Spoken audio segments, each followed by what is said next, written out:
Welcome to Flying with Mike, folks. Thank you for giving us some of your time today. Yeah, I had a muted mic, but I hope you enjoy. It's another week here of Flying with Mike. Granted, we only can fly 2 days out of the week now on stream, but hey, that's better than none. And today we're going to take the MD-11 out for a little spin, so to speak. Okay, a little longer than a spin, a couple spins. Out to El Paso, Texas from Memphis. Now, this may sound familiar, except you got to reverse it. If you have the Rotate MD-11, that is the hang on a second. Let me swing around to the other side. I didn't expect them in that quick. The fuel truck's in too. So, I mean, it's some cheesy graphics, but, you know, overall it's not bad. This one I like because it actually telescopes up. But anyway, yeah, if you're familiar with Rotate and you have flown the tutorial, the reverse of this, El Paso to Memphis, is the tutorial flight. So, I hope you enjoy it. Again, if you're new to the Rotate, I highly recommend 1 or 2 flights with the tutorial, 1 or 2 flights of your own thinking with tutorial numbers to get the rhythms and the, you know, what you need to do to get the aircraft going. Once you have it down, it's really not that hard. The only hard part for me is landing it. Sometimes it just, and I have a feeling that's why the airlines had a hard time with it, but the cargo dogs figured out how to make it work, because it is a massive success in that world. Granted, waning, they are being put out to pasture pretty quickly, but up until then, they were the workhorse of many cargo companies. So the airlines just couldn't either figure it out or just didn't want to. Who knows? But it turned out to be a really good plane for the cargo world. All right, so we are on the line here in Memphis. We're going to go against the grain of what ATC thinks should happen here, VATSIM, that is. We're going to take off on runway 27. They don't like it. It's too complicated, I think, for them. But they would sit and think about it. It was built for one reason and one reason only. Those 5 letters right in front of you. And they are their own, as one actually admitted to us on air. Anyway, but that's okay. You know, I don't fly Memphis a lot because of some of that. So today is a day I'll enjoy, getting down to El Paso, and then we'll see where we go from there afterwards. Today's flight schedule, we are going to still try to fly 2 flights, even though that second one is kind of up in the air, always to time restraints. This is about a 3-hour flight, so I'll get you the exacts here in just a minute. We're going to fly Memphis to El Paso first in this bird. And then we're going to continue with Allegiant out of Asheville, North Carolina, to Sanford, one of their really big hubs. At one time, I thought that's where they were based, but they are still based out in Vegas, baby. So, and that'll be in one of the tolless Airbuses. All right, so let's get this show on the road. We're actually pretty close to getting it ready to go. We've already loaded it. We've got the FMCs loaded. Let me give you one tip in flying this plane. And I'm going to let you look at this and go, that is very, say it, come on. I know some of you, it hurts to say it, Airbus-like looking. It is. And it's going to get more here in a second. If you can fly an Airbus 300, 340, 330, 319, 20, 21. You've got half the problem beat already here. Now, not everything is like Airbus. I mean, but the general structure here is. Because if I continue up, there's our weird fire warnings. Yeah, I know that part's weird. There's a lot of weirdness to this plane. But again, it was pretty doggone successful with the cargo. Like I said, very Airbus look. That's right, McDo's. The only difference in this unit and an Airbus McDo, performance is where we would set up all of our takeoff and landing datas and all of that within an Airbus. Takeoff approach, the final switch or final button, upper left, upper right, does the same thing. Everything else is so doggone close. It kind of scares you, doesn't it? Which came first? Well, now let's look at history real quick. And I know many of you go, oh God, here we go. Sound of here we go back in time. But if you look back when the MD-11 came out, so did the A300. Now, you really want to compare things, you got to look at the younger aircraft or smaller version called the MD-80 and see how they compare. Remember, this was a McDonnell Douglas product, and Boeing inherited it with the buyout. So maybe Boeing made it more practical in the cargo. Who knows?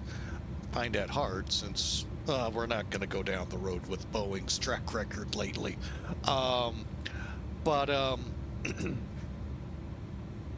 Like I said, if you can fly an Airbus, you've at least got yourself somewhat familiar with the cockpit. Need I say more? Just a little differences here and there, but I mean, literally. Now, where the rubber does hit the runway is in flight characteristics. This can be literally a mad dog to try to land. It can be a mean dog. Let's go that way with this one. You really got to be on everything with it. I sometimes just can't get over why it does what it does. And it's probably all because of that loose screw sitting in the left seat, so that they need to tighten in. All right, so that's today's flight plan. Let's get to work. Like I said, we are ready to go with the Airbus 11 here. I mean, MD-11, sorry. Got ahead of myself. So, and hope we have a great flight. Let's kind of take a look at this flight here and set it up for you, so to speak. Hang on a second. I'm getting things set up to help me not miss too much in chat. All right. Let's bring some toolkit in here and get this show rolling.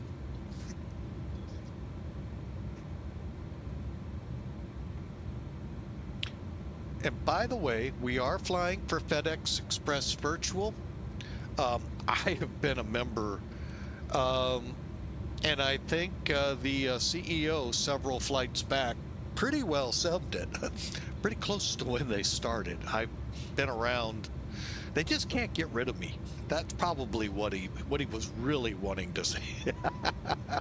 They just can't get rid of me, and that's because they set up such a doggone good VA, in my opinion. Some rules, gotta have some rules at VAs, but you don't have to be so overbearing. You make it tough, and people then lose interest, especially people who don't, who fly just because, hey, it's pretty cool on a computer. But like me, I actually flew in the real world as a private pilot. Let me keep that out there, only as a private pilot. So I do my best. I still try to get better. I will probably never step foot in the cockpit of a plane other than my uncle's aircraft on occasion to maybe go up and fly. First off, it's pretty doggone expensive to turn that prop, or even worse, turn the blades of a jet engine. But two, it's just too expensive. And I really have a hard time ever seeing myself back in the cockpit like I was way back in the 80s. And, I sowed that field and now I have to reap what came out of it. As much as it sometimes hurt, but when God shut that door, boy, did I not realize it would take a few more doors to kick me in the butt on the way out, so to speak.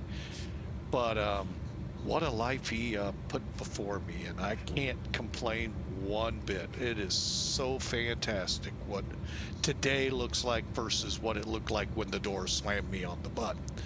So that's okay. So, and that's what God will do. We have a great verse of the day. I do want to get that real quick. Many flight simmers put this up, part of it at least. And it's the middle part, but let's read the whole thing because this is a promise from God. This is the Old Testament prophet Isaiah in the 40th chapter of his book that he wrote through God's inspirations, verse 31. But those who trust in the Lord will find new strength. Think on that one. If you just trust in him, trust me, there are days scrubbing the floor at where I work. This verse really comes in. Just this part of it. Then my favorite part, like many flight simmers, they will soar high on eagles, or high on wings like eagles. That verse is quoted by many flight simmers out there. And I love seeing it when I do. And they will run and not grow weary. They will walk, not faint. So you trust in the Lord, folks. He'll give you the strength. He will give you an ability to feel like you're soaring as high as the eagles fly on their wings. You will run. You'll be able to run and not feel tired. You'll walk and not feel faint. I mean, what a great inspirational verse. What a great verse out there from the Old Testament prophet Isaiah. So I hope that sticks with you. It really, when I first saw that verse, boy, it just talked to me in this situation where doors were closing on me. And now I look back and I'm like, holy mackerel, what a life. What a plan God has been working, and he is only maybe 2/3 done. Who knows? Who knows when he'll, end it. So as Jesus said to the disciples to kind of, I think, to stir it up a little, when he was talking to Peter and basically forgiving him for turning his back on him 3 times at his trials. If he stays alive till I come again, what is that of you? Meaning John, who wrote some parts of the Bible, his own gospel and 3 epistles, and made them all think, well, he's going to keep John alive forever. So what is that to us all? What if he keeps your enemy or your best friend alive forever? So that's not for us to concern ourselves with. So, but we can just trust in the Lord and find new strength. Every single day we wake up is a blessing from the Lord. So anyway, let's get into this flight. Today's payload, we're actually quite heavy today, 164,912 pounds, which is actually very close to the weight numbers. Those of you that have flown the rotate tutorial, you're going to go, my gosh, that's close to what they put on us. Yeah. And that's what we're flying out of here with, 59,594. I've got to go in and update weights in the plane because we did not come out right with this one. So I have to go back and see where what needs to be tweaked. All right. We're going to fly with 25 people, which, believe it or not, FedEx could fly a substantial amount of people to the minimum where a flight attendant would be required. But, and they did, moving employees from station to station or whatever they needed when they needed. Saves a little bit, hey, use your own aircraft when you can. And you can see the route. We're going to be at cost index 90 and 36,000 feet. Weather broken at 25,000. Airfield operations is out there getting that all fixed up so the sky won't be broken anymore. 10-mile visibility. And just, not a bad day here. It's 77 degrees in Memphis, the home of the Delta Queen, which I did not know. And we're going to be taking off with a tailwind of all things. Down in El Paso, now I really tossed this one about. We are going to land runway 22. I thought about 26 left. And I thought, no, we'll stick with it for now. Winds are out of the south, so both runways would have worked. 10-mile visibility, 13,000 feet. There's a few clouds scattered about. 80 degrees there. So just to give you a little here in St. Louis, since I loved to do this last week when we were baking or sauna or whatever you want to call it, because it was hot and humid last week. It's 69 degrees right now at just about 11 o'clock Central U.S. Oh yeah, nice 30 degrees difference and 300% lower on the humidity. Oh yeah. Yeah, just a beautiful day here in St. Louis. And the sky is actually kind of cloudy. So those of you that want to fly in, you'll get a little bit of clouds, but hey, beautiful day here. All right, we're online. We're on VATSIM. Up here is us. There's this blob out there, and shouldn't be a problem anywhere along the flight. I think Aaron is finally pulling away. Ferdinand is way out in the Atlantic, not threatening anybody. However, now Gulf Coast, now East Coast, along with the Caribbean countries. Now it's time to put your eyes on the tropics. There is something in there.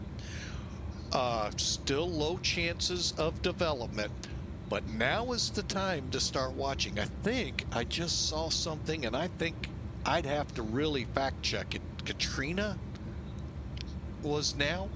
I thought Katrina was July. But if it wasn't, Katrina happened around this time, believe it or not, 21 years ago. So, yeah, now is the time to be watching what that storm's going to be doing, thinking, what am I going to do if it decides to go, hey, I'm going to knock on your door?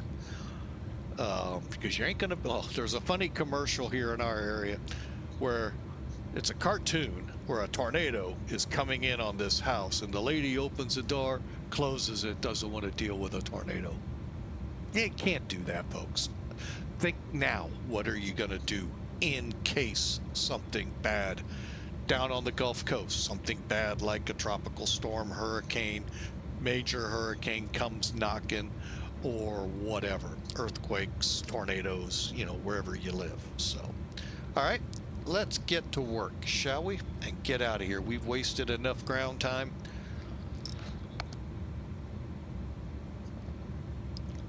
So, but anyway, I just find that commercial hilarious sometimes. All right, to get to this point, let me show a couple quirks though. We gotta go through these. I feel like I need to every time so people are aware and remember. With the rotate, cannot speak for that other one.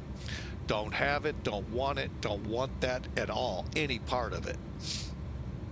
So when you come in here and load, this part's straightforward, putting the numbers in. P to cake. If you don't know where to find your taxi fuel, you use SemBrief. You should know that you can pull up the fuel report. 2,000 pounds generally is what you're given of taxi fuel. So generally, we've actually run into it now where it's actually 4,000 in some airlines, but that's okay. The big thing though about this, two things. One is this takeoff CG that you see in the lined graph over here. Down below it, you see takeoff CG. That needs to be between 30% and 31%. Okay, I'm talking rotate MD-11, both freighter and passenger, 30 to 31%. Now in the freighter, we can easily set it to 31. Passenger, you'll be outside the limit.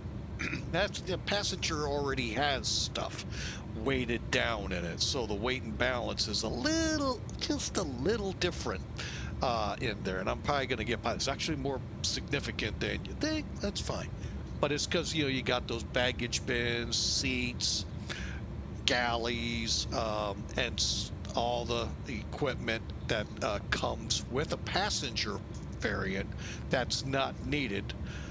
Pretty sure they're not really worried that the cargo breathes air when we lose pressurization or they're seat belted in. Well, yeah, they do worry about that. But in a different sense, but they do worry that they are secure. So that's why I think the variant doesn't allow for it. But just keep that squarely in your mind. 30 to 31% MAC is where you want that takeoff CG. Now, how do you set it? With your payload CG. Most of the time, you're moving that bar to the right. But move it whatever way takes it to where the takeoff CG, 30 to 31%. Don't know why. And I don't know if that's in any plans to get fixed or not, but it is what we have to deal with. Secondly, is not a quirk. It's just something I find that makes it just a little, take the little off the pilot. The pilots, the virtual pilots that fly these.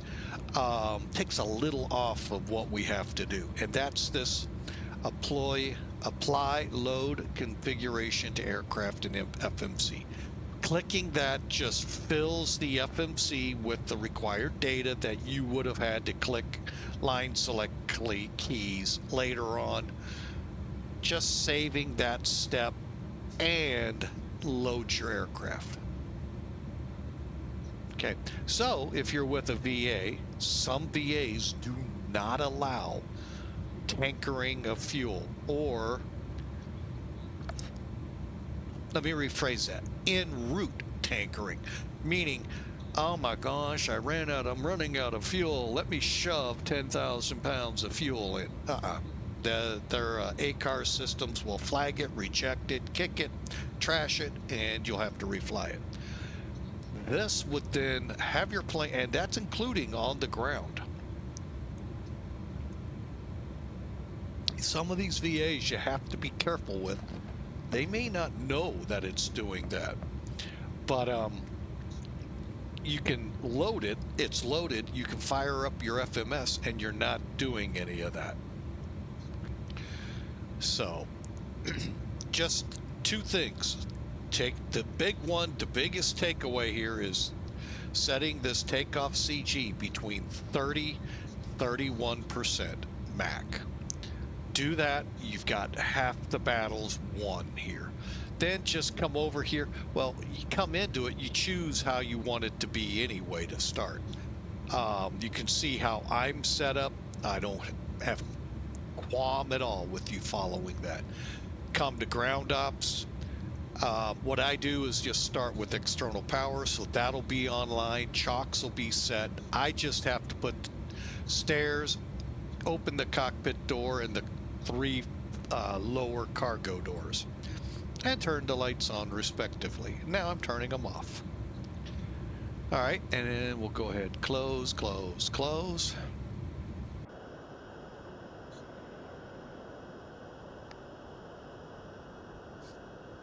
And then we're ready for pushback. But now with this plane, the other big thing to take note of, and I highly recommend all aircraft you follow this procedure. External power, before you disconnect it from the EFB out, there, turn it off here. You already got enough, but make sure your APU is on and available, is on, and generators are on. We'll talk about the 747 later in the week.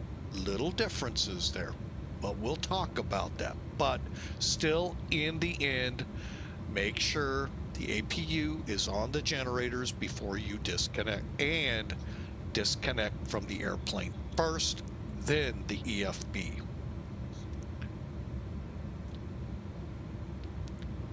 If you don't, you will, in this plane, reload all of your data. In the flight factor, you run the risk of doing that. So if you just turn it off in the plane first, then come over here, dismiss it, you're not going to run into trouble.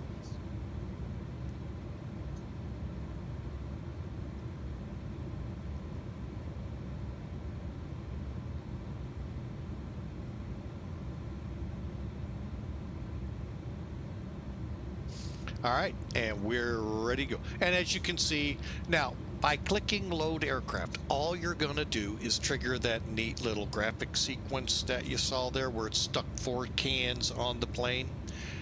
Yeah, as soon as that all disappears, those cans disappear.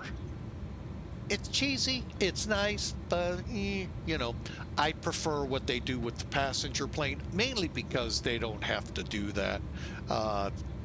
You'll get the cater truck up, you'll get the fuel truck like you saw, and that fuel truck will extend the fueling area like in most planes, so that someone short like me can actually reach the fuel valves and hook the hose in. So, all right, and that should take care of that. We'll go to maps and back. Make sure everything's set, ready to go. Look outside. Beautiful day here in Memphis. Anyone here? Anyone? Hello, hello, hello, hello. A lot of echo. Wow. Well, we're going, whether they want to or not. And by the way, we're about 30 minutes early on our flight plan, which is always a good thing. I just want to do a quick check.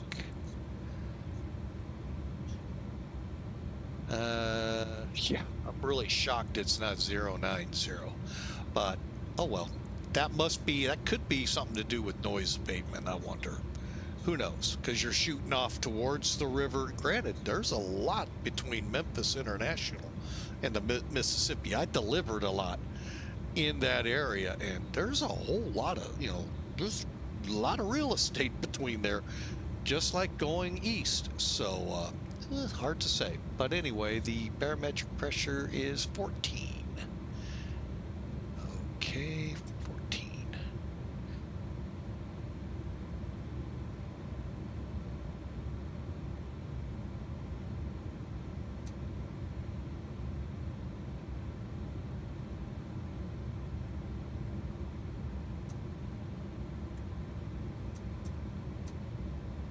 There we go. Got the right numbers in there. we're ready to go. Let's call better pushback and let's light up this big old firecracker, shall we?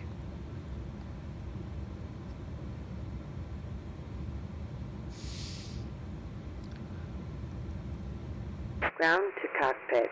Please show me where you want to go.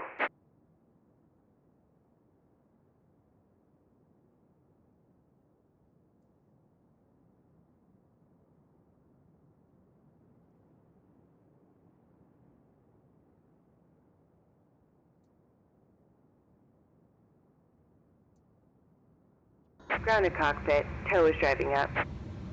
All right, let's get going. Let me just do a quick check. Everything's looking good. Well, why did that move? Huh. Interesting.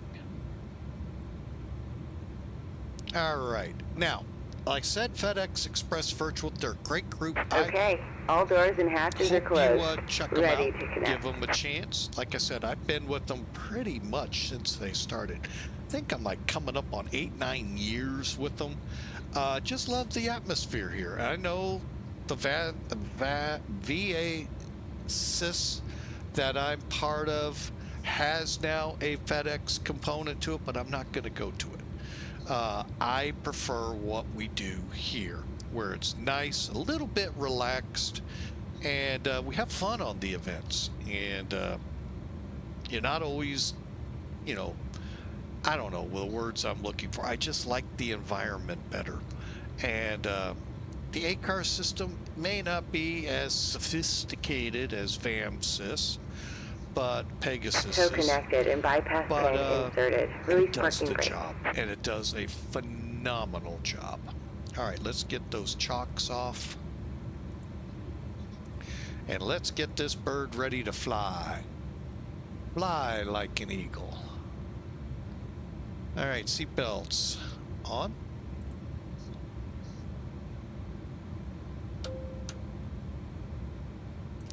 Beacons on. We're ready for the engines.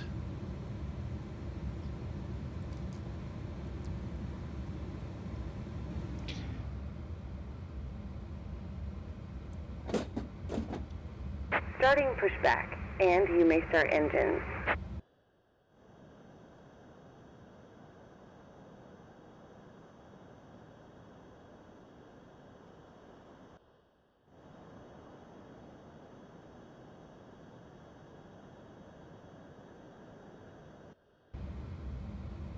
All right, let's do as the lady says.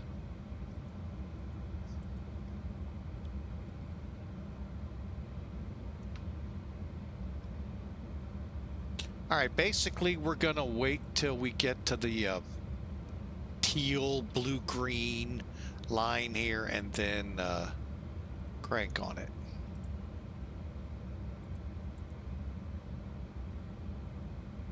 Okay, we'll just put the fuel valve to start. Again, how Airbus can you get?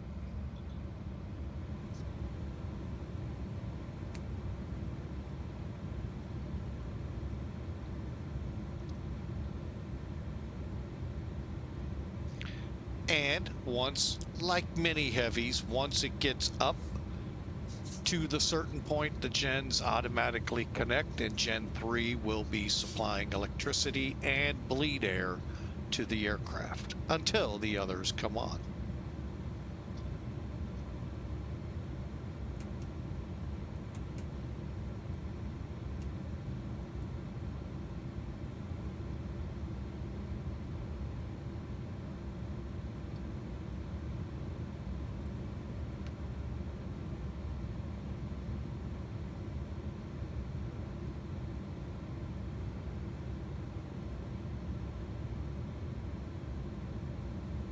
Operation complete. Go ahead and set the parking brake.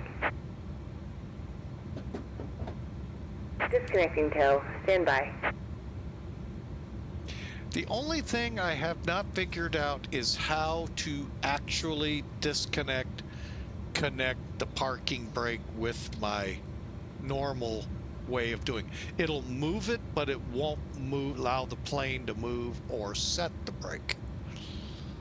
So I don't know if there's like a key that I have to trigger.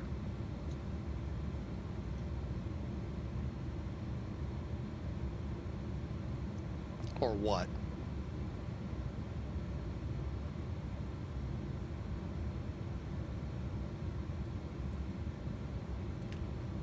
Okay, we'll get number 2 fired up. That'll be all 3. By the way, this is a super short taxi, so we're going to do our after Tow is disconnected and bypass pin has been removed. Hand signal on the left. We'll see you next time and have fun up there. Yeah, thank you for the free pushback, and the program itself is free to those with X-Plane. So check it out. It's a really good program. Here it's pretty simple. You get into places like where you're like Miami, where you may have to do a lot of turning and stuff. It actually does a real good job at it. All right, there's the keys. The reason I wait for that, oh wait a minute, did I not? No, I did not. Dang it. I lost my train of thought. Sorry, folks. But it's just a great program all in all. It'll really push you around, and something most defaults in any sim will not do. And it's free, and it is now part of an update program with X-Plane so that it too can be updated. Not sure what, but I have been updating it. So all right, we got the engines up and running. Let's get to work and stop yapping. Okay, defrost off, anti-ice not needed. APU, take the bleed off first. Now you can start and, well, theoretically, and I don't really have good luck, clicking APU power here will start it for sure, but it says it can shut it down. I don't have very good luck, so we'll just click the off button there, and you can watch it spool while I finish up the checks here. APU's off, ground equipment's away, config.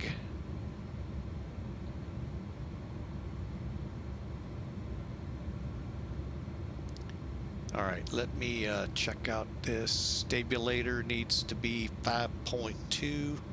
So we're going to go to config.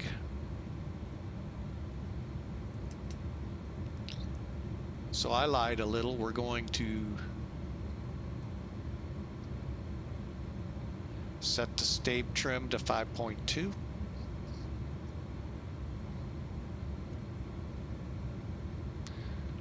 Check our surfaces. Come back and then we'll check our.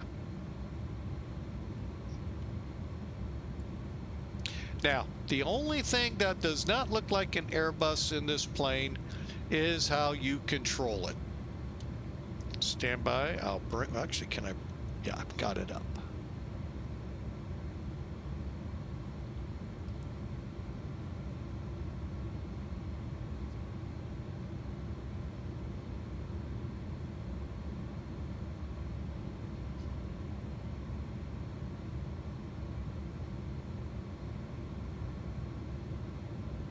Yeah, you still have one of those things.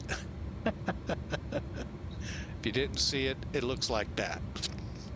Instead of something over here with your left hand where the tiller is. All right, cabin report received takeoff data. Takeoff data for today.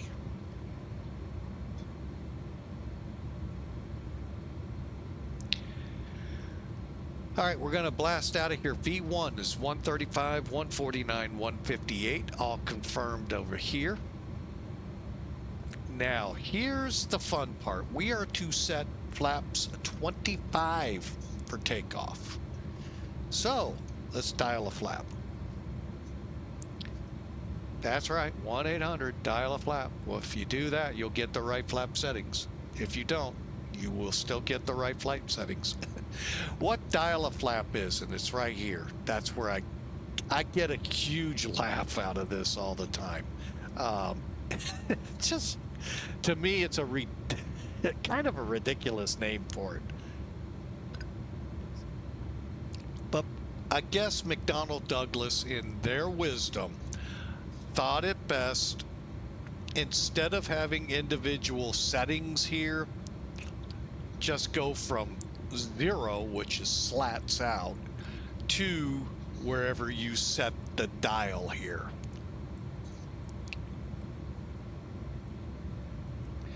So we're going to dial the flap, 1-800, dial a flap,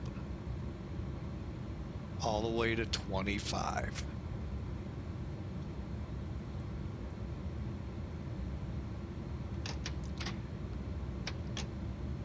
Now, irregardless in there's where it would go, you're going to end up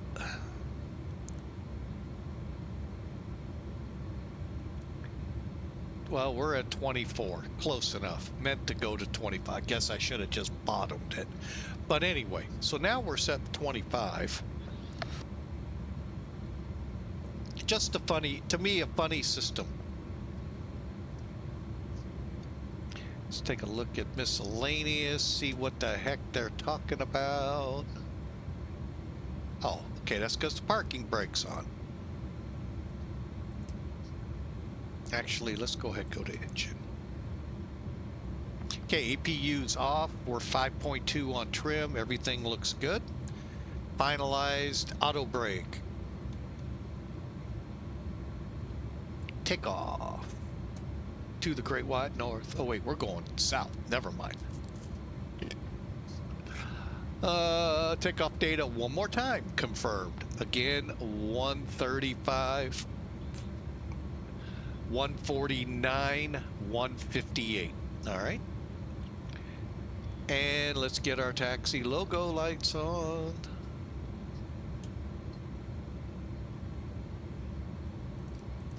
Is there a logo light? Hang on. Oh, logo light is on. Okay.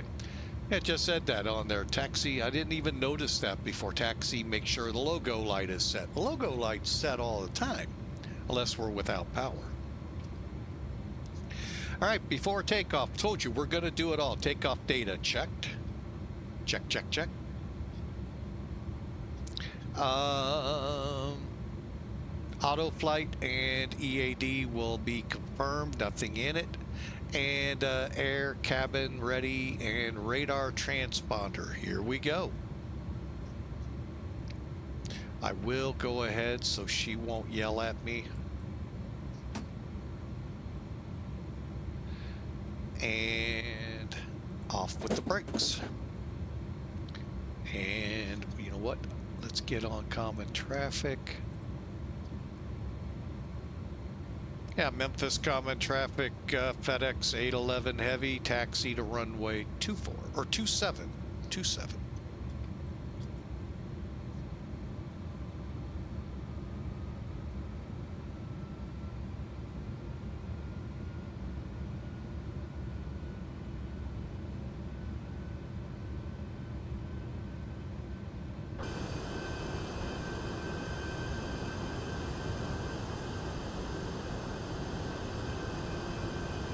Now, today's runway will be departing, like I said, FedEx runway 27, 8,900 feet of runway.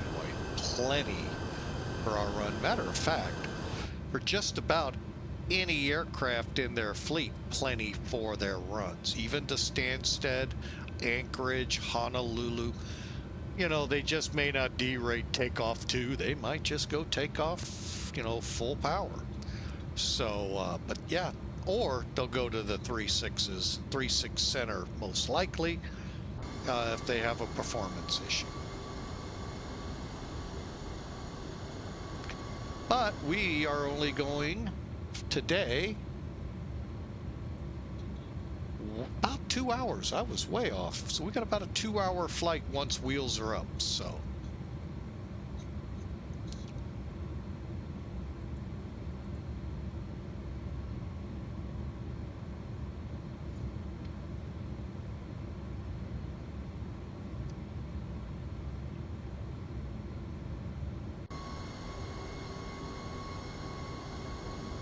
Can you just imagine taxiing out at like 2, 3, 4 o'clock in the morning and every spot taken? Wow, that's a lot of aircraft under the same name. I mean, granted, you could do that in Miami and see a whole bunch of Americans, or Denver, United, Chicago, both. But this whole area, north side of this airport, is theirs. And they actually had a runway built for them. And when people think and try to come at us with wake turbulence, you know, I hate to break it to you, it's not a wake turbulence issue. And I'll show you why here real quick before we take the runway. That's kind of, as Colonel Sherman Potter would say, horse hockey.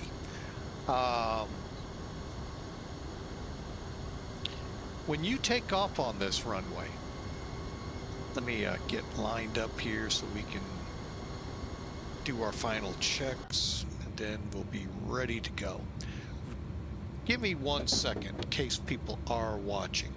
Okay, if you're taking off here, most aircraft will not leave the ground before Sierra or Charlie. Okay, maybe you might get a Bravo. However, they will still be under, keyword, under the takeoffs of 3.6s. So the wake turbulence that would come off the wings doesn't go up, it goes down. You don't believe me?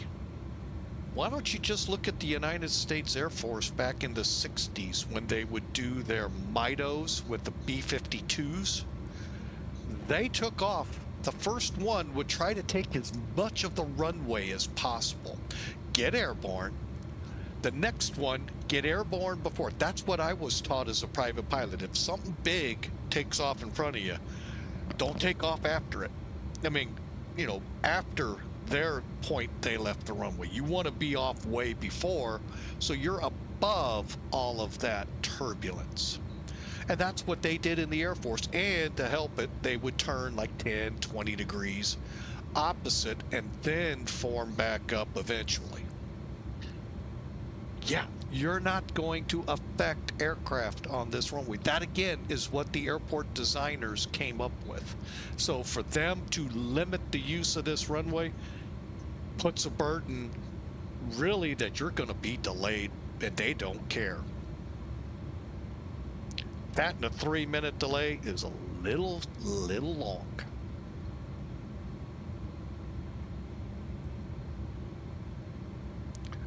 Even if they land runway 9 or take off runway 9, they'll be so far past it, it's pathetic. But again, I think there's noise abatement in place. That's why 9 is on their real world ATIS as to why it's not being used. And that's why we have a tailwind. All right, let's do it. Enough griping about this area with certain people's control of it. Auto flight. Oh, no, we're not auto land. We're going prof. Okay.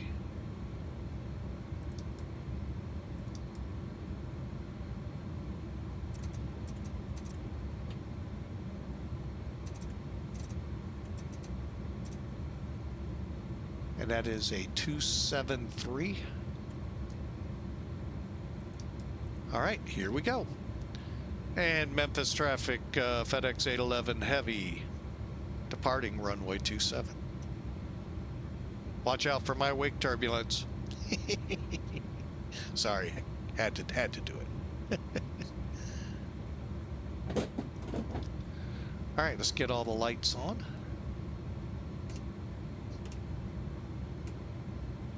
Strobes on.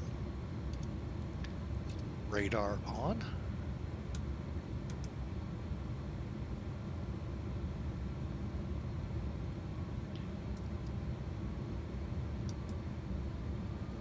Which one are we on? Okay, we need it on.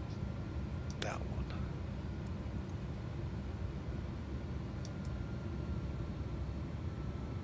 All right, radars are set. We're set. Let's go.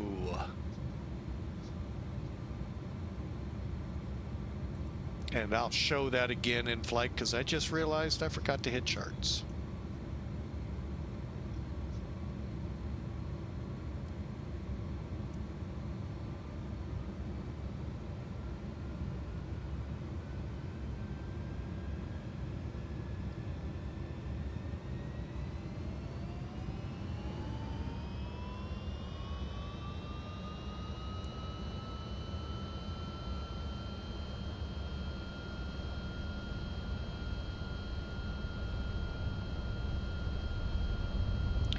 Knots.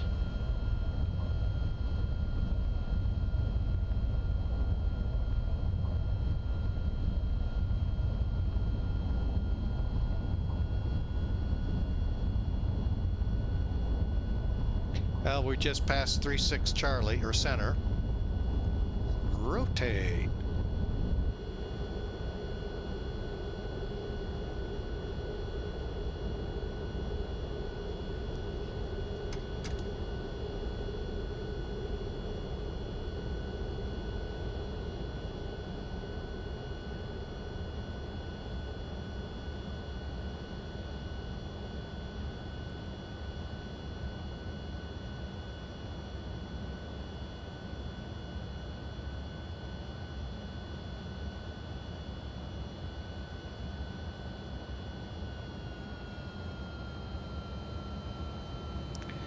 All right, we're going to go direct.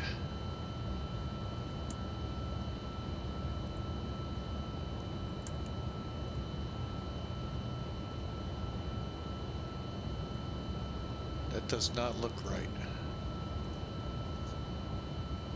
Should have been.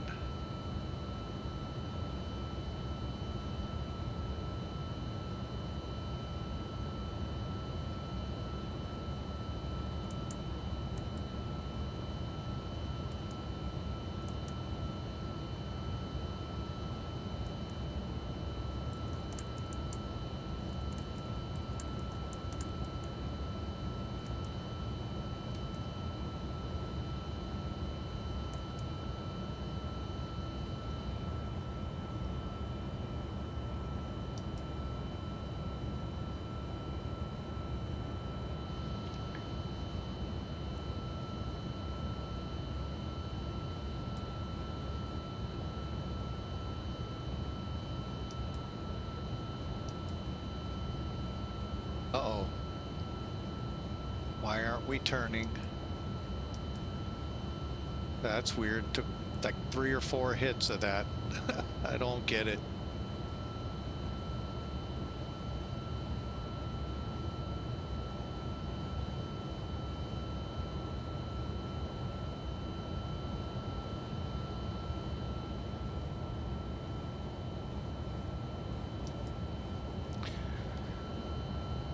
All right.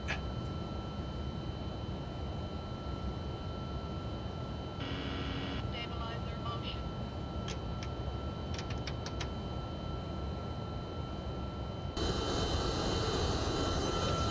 All right, so there's the airport behind us. You can see what I'm talking about, how there's still a lot of real estate both ways to the city of Memphis.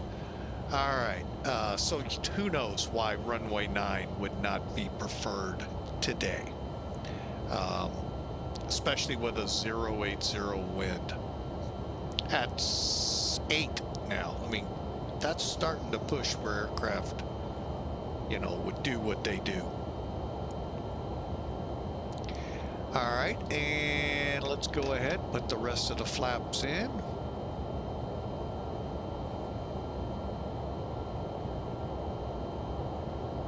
As we head to Peacock as our next fix.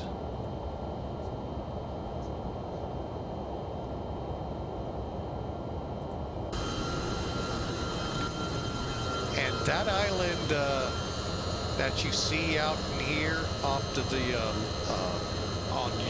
looking at the screen left wing, even though that's technically not. But anyway, that island, that's where I did a lot of the stuff I did. And there was a train yard somewhere out past the runways. I used to watch FedEx go in and out on. Yeah, I picked up a lot of stuff there too. So that's why I kind of am familiar with Memphis. It was kind of one of those cities I did a lot of work with. All right, there's 10,000, so let's go lights off.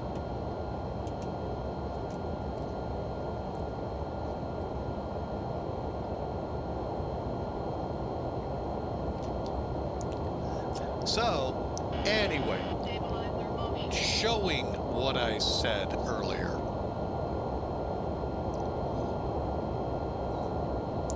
Okay, so if you're taking off 27, we got off at about Charlie to Victor 3. Somewhere in there is where we rotated out. And that's the general rotation point. You might catch one at Sierra.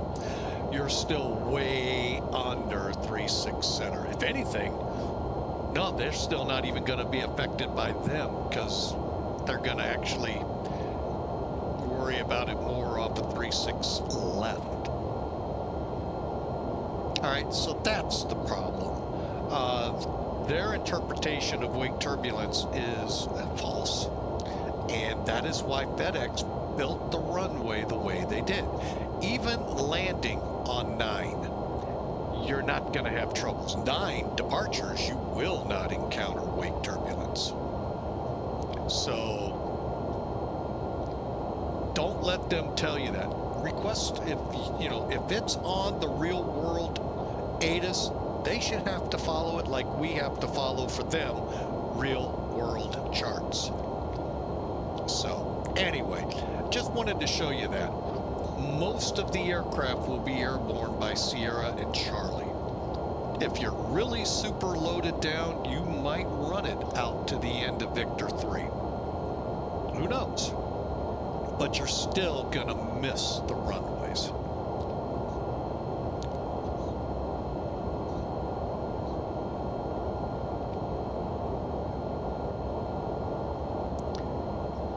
All right, now the soapbox is closed. And we're on our way to El Paso. I'm gonna go ahead.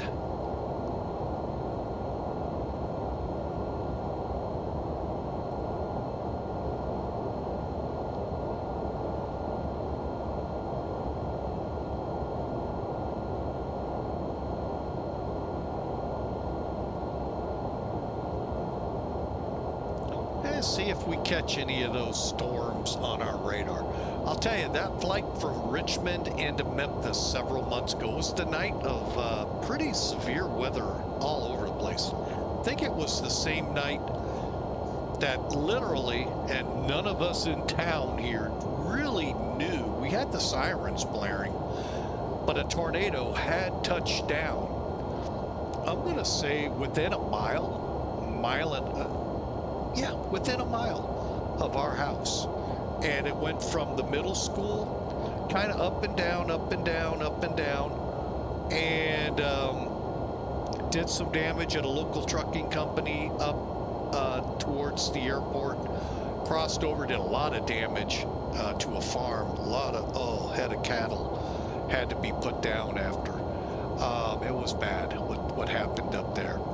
And anyway, it was that night, and this radar screen was, I mean, I could literally thread through, which that is really one of the few days I've actually seen weather produced on the rotate weather radar. And we are set, so it's not like I'm not on. It was just unbelievable. I mean, even outside the plane was unbelievable. Saying all of this, I can't wait and imagine what's coming with 3.0. That's our next update due sometime between now and then. they have been teasing. I think it's going to be pretty close to the start of September. If they go much further, they're going to have a riot on their But, and I get it. I mean, it's a big one. They're not only going to be doing more tuning and updating to the physical weather we see, but the radars in the default aircraft, let's make that clear, will be updated. Now, what that will mean is the developers who hopefully are in this process as well will have updates ready to go shortly thereafter. And we're gonna get a really good look at these what these radars will be capable of. Like I said, it'll be aimed primarily at the default aircraft, folks. Don't be thinking day one your favorite plane, be it whatever, will do this. It'll have to be probably an update. But like I said, hopefully they're working with them so their radars will display it. So that's what all of that led up to. Believe me, if you could, matter of fact, I'm going to try to make a note of that.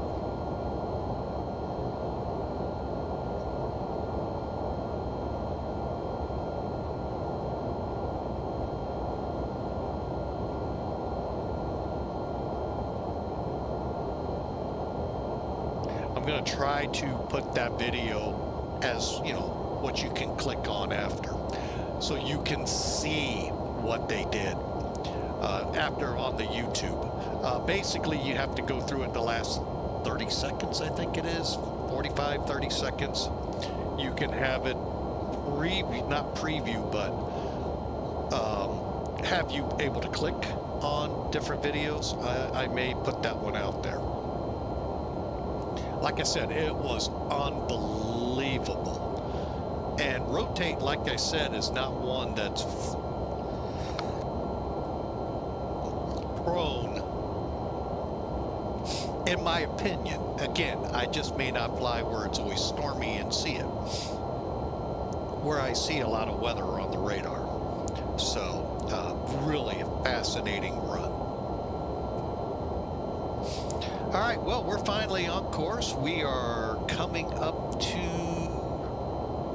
ANSWA, I think it is.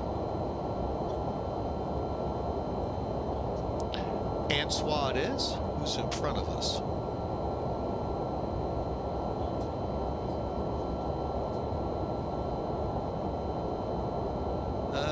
Oh, an American flight. Speaking of which, where are they headed? The DFW. So I am going to kind of just, once we hit top of climb, get through that, we're going to kind of just sit back, relax, enjoy, the roughly 1 hour, 40 minutes to El Paso. And again, right now we are planning runway 22. That's going to be more suited to parallel those of you familiar with the is it, what Ford is that again? Bliss, I think it is. And a lot of soldiers, when I worked call center for STDC, said, oh, it's not very Bliss there at all.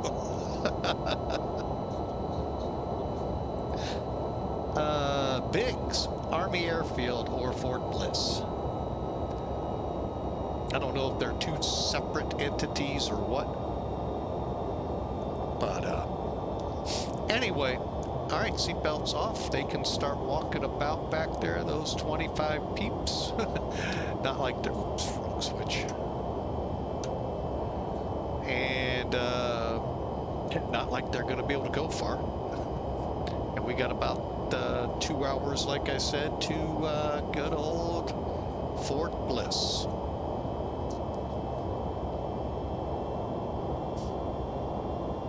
Enjoy.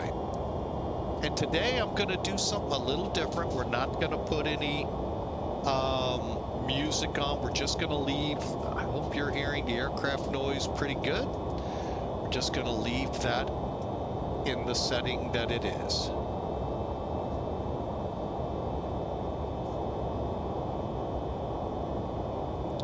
We'll catch you on down the line.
Hello, friendly player. Welcome aboard. First time chat. Hope you enjoy. Glad to have you here. If you're new, it sounds like it, possibly.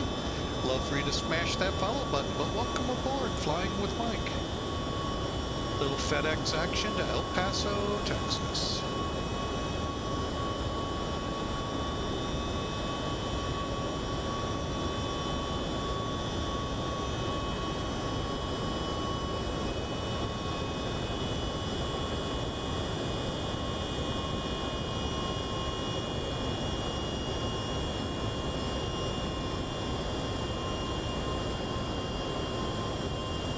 Yeah, we're doing great. Yourself?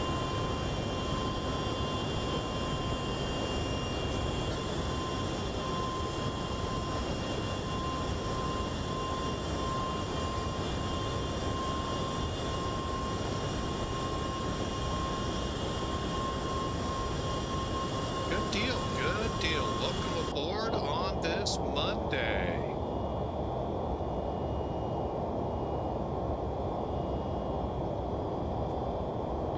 And we are not showing any weather. Wait, what's CI?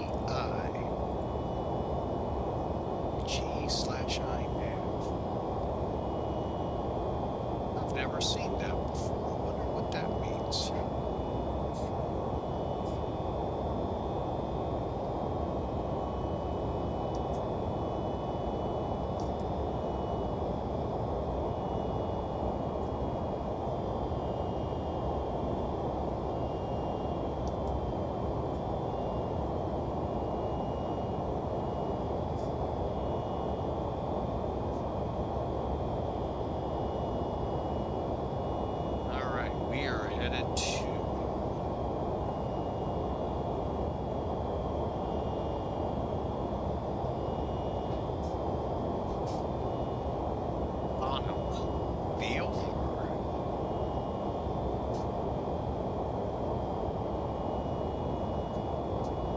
Got a ways to go, passing Hot Springs, Arkansas. My oldest lived there one time. Beautiful city, fun airport to fly in and out of. Those always looking for some good small airport action. And there's one out by Mount Ada. That one's really fun to get in and out of.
Okay, sorry about that.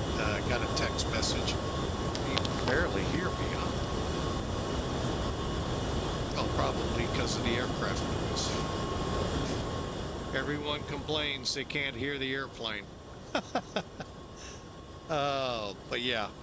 So yeah, we cranked it up for them. Hope that's better. No, I was fiddling. No, it's yeah, I turned the aircraft noise down. I'm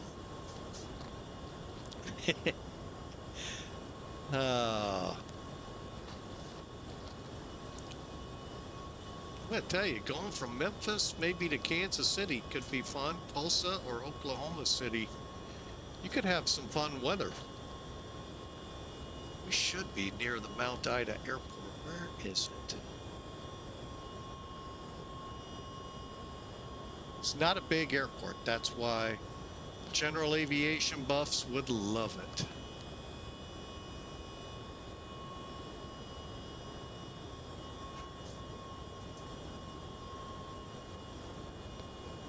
Oh well, it's down there somewhere. It's a little airport, about 4,000-foot runway, and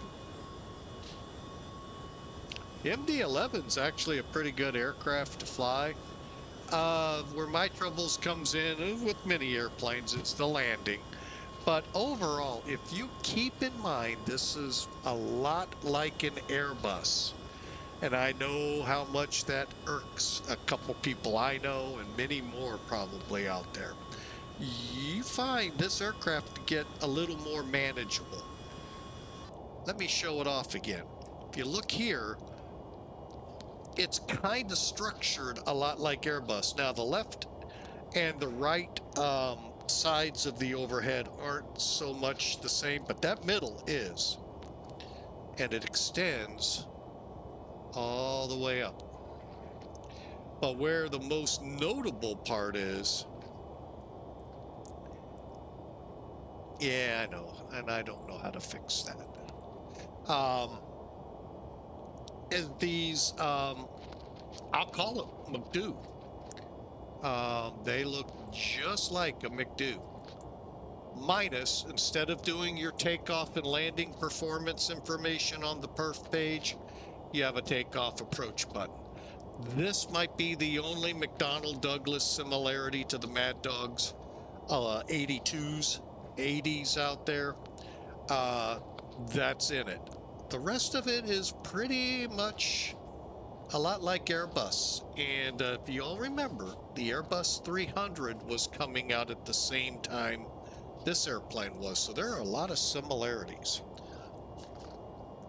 I enjoy flying it. To me, the flying part's easy. And a lot of times I can pull off a pretty good landing, but there are times when the beastie just wants to be a beastie. And it's a beast sometimes. This approach could prove that way. It's an RNAV turning in 4-mile final. Hopefully we'll be squared away for it. Yeah, we'll brief that as we get closer. Speaking of which, we got about an hour and what do we got? About an hour and a half to El Paso. And we are passing some pretty intense weather. As you can see there on the Elevatech map, we're passing by it here to the north of our position. After that, well, what do you expect? We're getting close to the desert. What shadow setting do I have? Didn't know I had a shadow setting. Let me go up here and find out.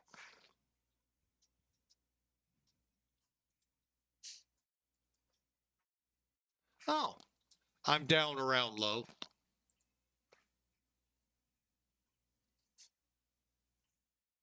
Is that one? Well, I won't change it in flight, but I may change that.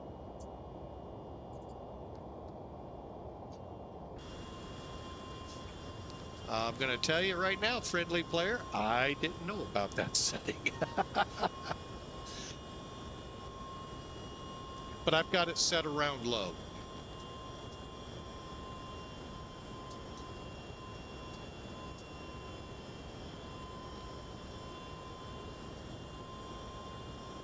So I guess if I turn that up, maybe things will look a little better. I don't know. We'll find out.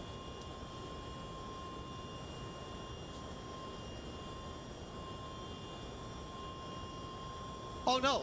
I'm glad I really didn't even know I had such a critter, because one of my complaints of late has been the aircrafts and stuff seem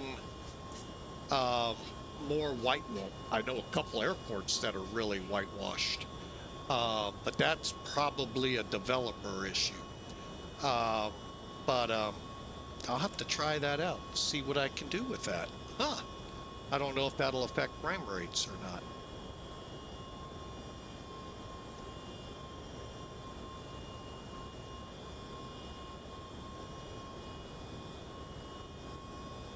getting pretty good frame rates out of it.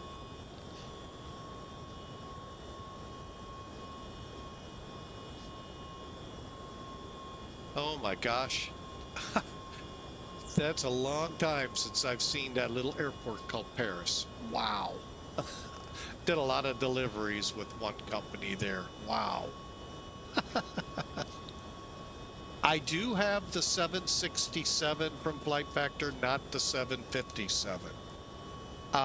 When I was buying things early on, I prefer something with the longer ability to fly longer legs, so I went with the 7.6. They're both pretty much the same aircraft, one narrow, one wide.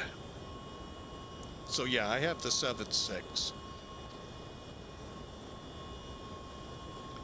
I'm really looking forward to the day Flight Factor fixes the radar issue, which I hope they have intentions of or already have it fixed and will all release when 3.0 releases for X-Plane.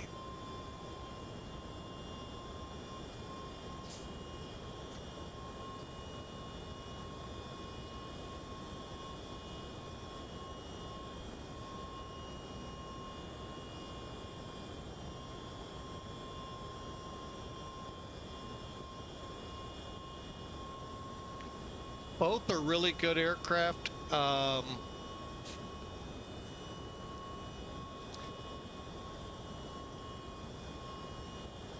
If you weren't along in the beginning, I'll just tell you some quirks that you got to be aware with this plane. And I really don't know what'll happen if you don't. I've never tried it. One day I just might. Let me get in here to the EFB.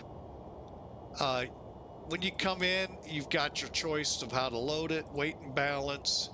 Pretty straightforward except for payload CG. That's the quirk. You have to have your takeoff TOCG between 30% and 31%. So you move your payload CG left or right to achieve that area. And it's the same with the passenger version. Now, rotate, you buy the freighter and you buy the passenger. Whichever one first, the other, I think, is still at a reduced rate. That's the bad thing. The 767, I bought the in-between one. I forget what it's called. But anyway, it gave me passenger and freighter, 200 and 300s. So I can do both. So they're both great choices. The only thing with the 767 is right now there's a bug with the weather or terrain weather or terrain radar, one of the two radars, if they're not the same, where 4 or 5 minutes after takeoff it crashes to desktop without warning or notation in the notes, in the log. Removing the TGDS file solves it. They keep saying they're identifying more and more problems with each update that they fix. I haven't put the latest in there because I'm kind of waiting to see when I hear the word it's fixed. So, but it's once you do that, it flies fine. So, great planes, though. I enjoy them.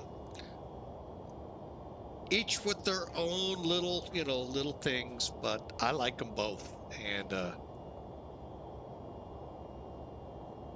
how is the graphics in it? I think they're both pretty good. That's a tough question. That's kind of a one you have to kind of sort out because I can show you mine on a 2080 graphics card. They look good. The 767s all look good.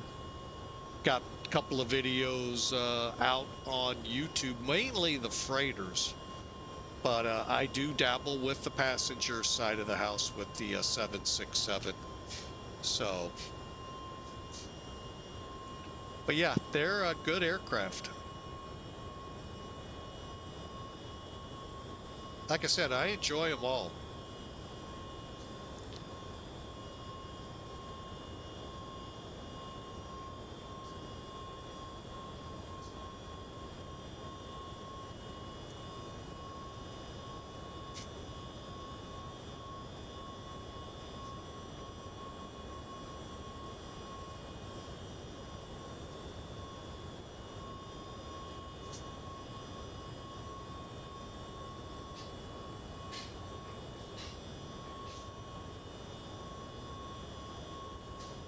It is going to be a tough decision.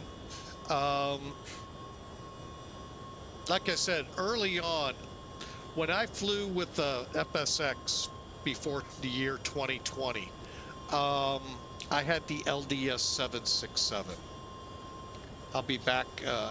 You should. And I really love flying with that. So that's what led me to the 767 pretty quick. At the time, there was a 777 for X-Plane. This is back in the 11 days. But I was reading and hearing stuff I didn't like because I was used to PMDG then. So I just figured I'd wait on it. Well, X-Plane 12 comes out and it looks like we all know pretty good. And they keep making it look better and better and better. 3.0, I can't wait to see what's coming. And I finally had Hawker 125 finally nagged me enough to finally get it, the MD-11. It's a really good plane. And I had been enjoying the 767 all along. I had already gotten the Fearless 747-200. Oh my gosh, what a great plane. And, you know, I had a good fleet of aircraft plus the tollless Airbuses. And so to me, they're all great. And that's why you see a complement of so many different aircraft. Well, not so many. Some summers can probably put out a different plane every day of the week for an entire month and still only hit half their fleet.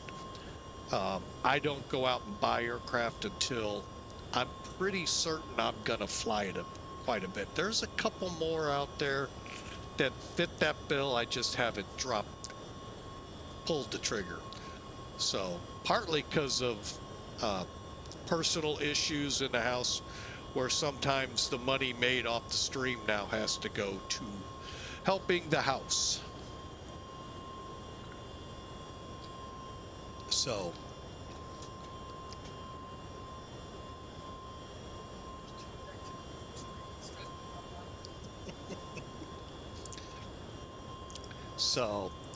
but yeah, I enjoy both. I couldn't really tell you which one more or less. Like I say on the YouTube, 60 years old.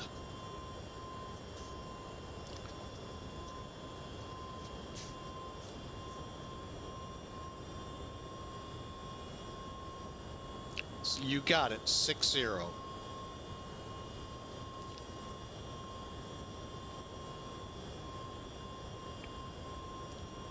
And a quick, if you want a quick biography, I got a private pilot's license back in the 80s when I was still in high school, if I remember right. If I don't, you get the reasoning. But anyway, I started building time up because I wanted to be commercial pilot, mainly 747s. I love that aircraft.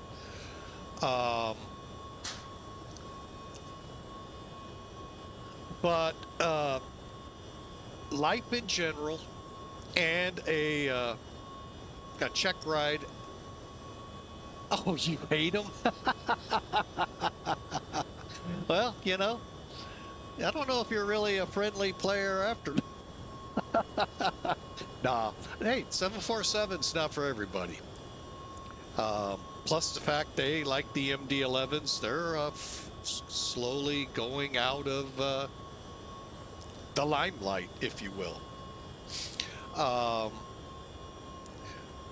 But a check ride in my instrument training just went horrible. I felt like I couldn't fly the plane. It's like you see here sometimes with me where I just have such, oh, just, and I felt so bad. So I left flying. Um, and, um, and my dream basically. But now the flight sim allows me to carry that on. Well, for now, they are retiring the MD-11s slowly but surely. The 777s won't be, well, they'll hold for quite a while. 767s will hold it for quite a while. I just saw, was it A3? One of the Airbuses just got certified for freight service or something, and I don't remember which one. So I'm hoping that some design A350, okay.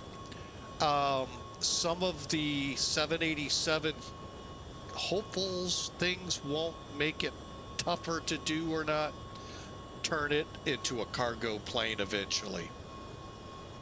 So they got to get through some of the hurdles they've still got to get through with that plane and others in the fleet. But hopefully they can bring those into cargo. But the A350, wow. So, but yeah, they hang on to a few of them, but they are slowly finding their way back into the boneyards, where the airlines left them when what I call a Kmart blue light special went up on them, and the cargo companies just gobbled them up. Couldn't resist, you know. Big fire sale. And boy, did they make history with them, if you know.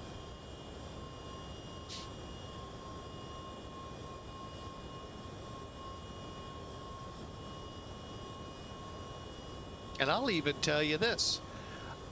It was a toss-up between this styled livery and the original FedEx Federal Express livery, the purple, I call it the purple people eater. I almost flew it again, but I thought I've been flying it a lot, so I ought to let what today's FedEx looks like fly more. But I came close to putting the purple people eater out there in the MD-11. All purple.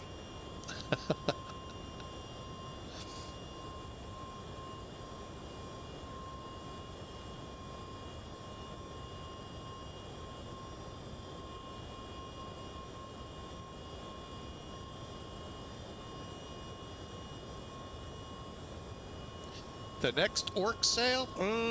I don't know. Possibly Labor Day? What would that be? First week of September? I don't know how they do their sales. Hopefully, God forbid, not Christmas. But maybe then. I don't know when the next sale will be, but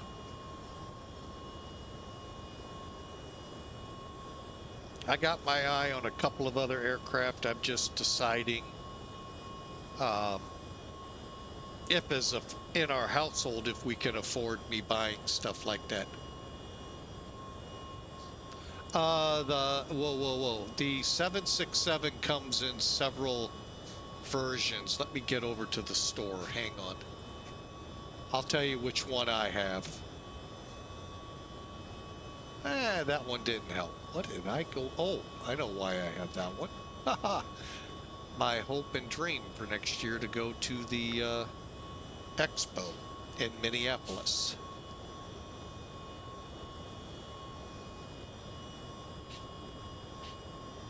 All right, store. Oh, where are you? There you are. Boing. Boing. All right, now I purchased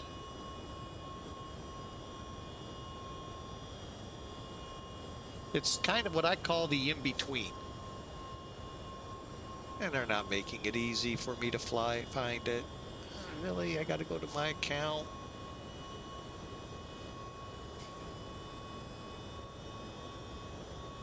The good thing is it's easy to find there.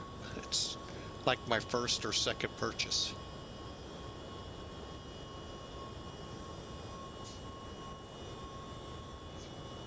Well, you got to first click view all products. Then it is professional extended version.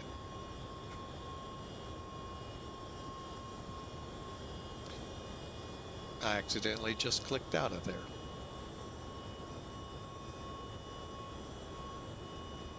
Actually did not. Oh.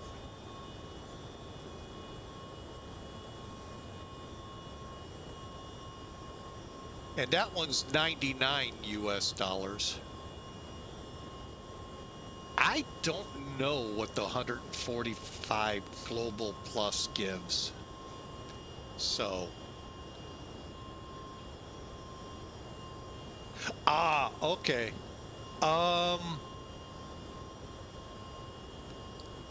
Hang on.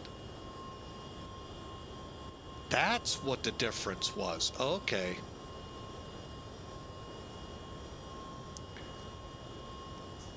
I knew there had to be something I didn't have.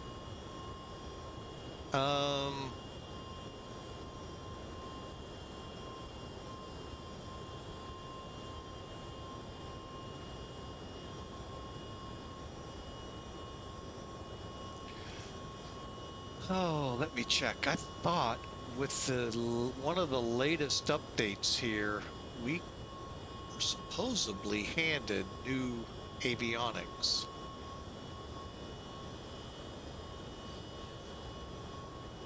Problem is they do so many 777 updates, it's hard to find it.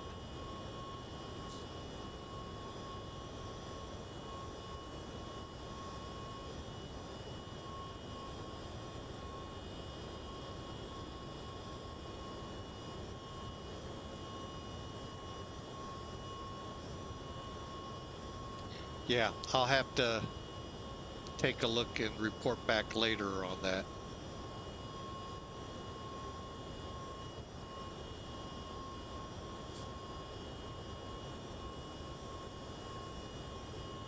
And Friendly Player has followed the channel. Thank you so much.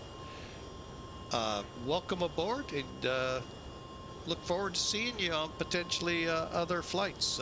You should get an email letting you know when we go live if you have the notification set up for that. Yeah, I'm not finding it real quick here, so I'll have to dig in and look on a separate flight what we're able to do now.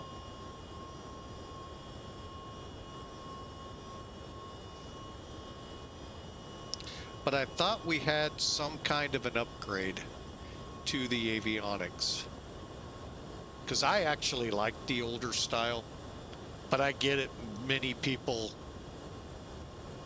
have their own preferences, and I'm just one that just likes that original six-pack. If we could have six-packs and fly these things where you had your altimeter, your speed, your horizontal, your altimeter, your turning bank, your directional compass, and vertical speed, I'd be happy. That's all I need. I'd feel like I'm back in what I learned how to fly.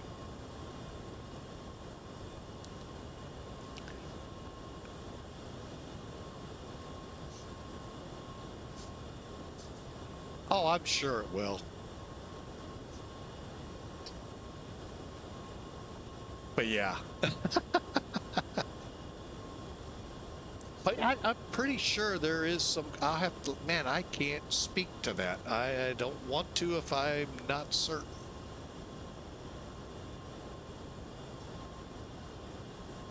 But they had a huge update come out when all of this trouble with the radar and terrain radar started to rear its ugly head. I think it was like February. I caught it in March or April. And the update that first came out with that, I thought, addressed panel issues along with their first thoughts of what was causing that and so forth. Who? Who's out there calling for somebody? There's nobody alive except for Los Angeles. Someone looking for Quantum 7 Super? Quantum 7 Super, this is American 481. What runway are you landing at, DFW? We're going to be landing at Hawaii, right? We're switching to CTAP now, Quantum 7 Super. Type 1 at rest, thank you. Ah.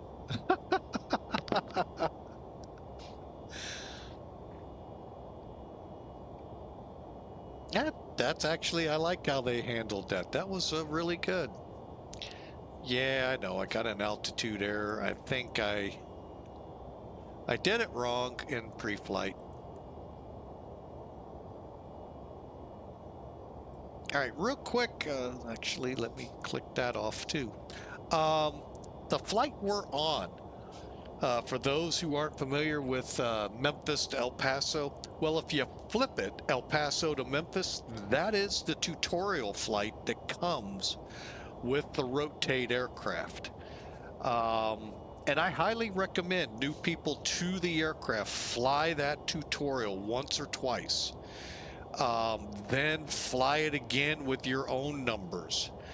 Then fly it using the basic data you get, but your own numbers, your own flight. So you kind of get an idea what you got to make sure is turned on, turned off, this, that, the other, till you get a feel for the aircraft. And once you get that, then you can just, you know, if you're going to fly it all the time, it'll become second nature to you. If you fly it like me, once a month, once every 2 or 3 months, yeah, you got to go back to that checklist and go through it all the time.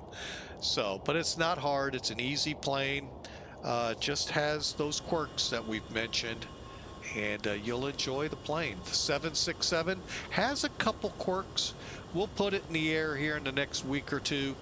Go through the cargo plane's quirks. The passenger plane, not so much, but the cargo does have a little thing that can be a little confusing on your first flight, but after that you'll go, oh, that's right, you can't do that. So, do I have no voice attack? No, I do not.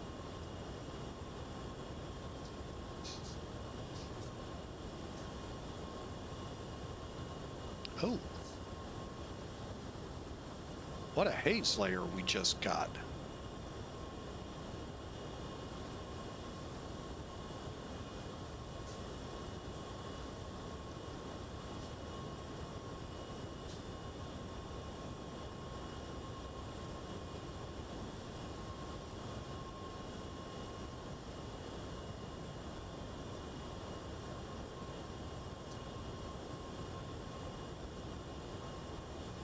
Huh, I just looked it up.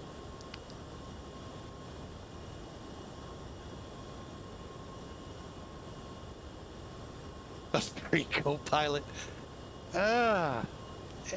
Sometimes, but for the most part, I mean, with the 747, it would really be nice sometimes, but most of the planes I'm okay with by myself. But yeah, I've seen some of the co-pilot programs out there, and they're interesting.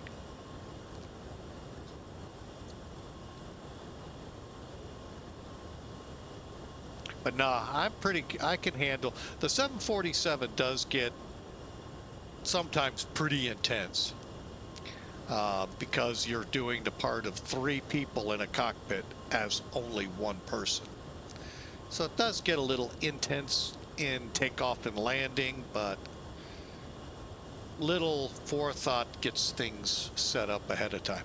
Wouldn't that be funny to, you know, the old airport movies? Excuse me. Where only one pilot would fly it instead of 3.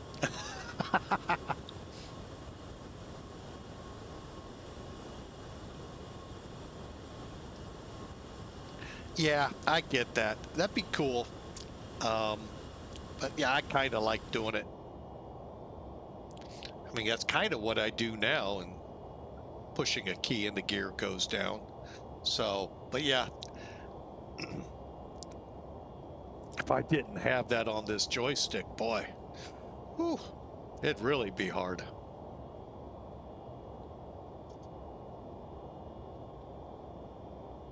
Only T10. I got 6.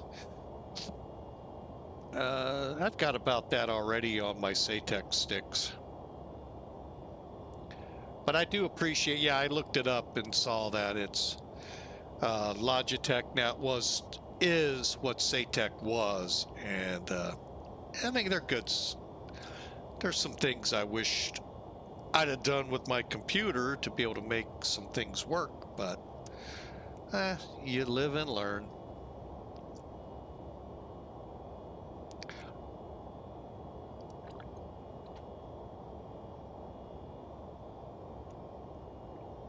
All right, sir, we'll see you in about 5 or so minutes.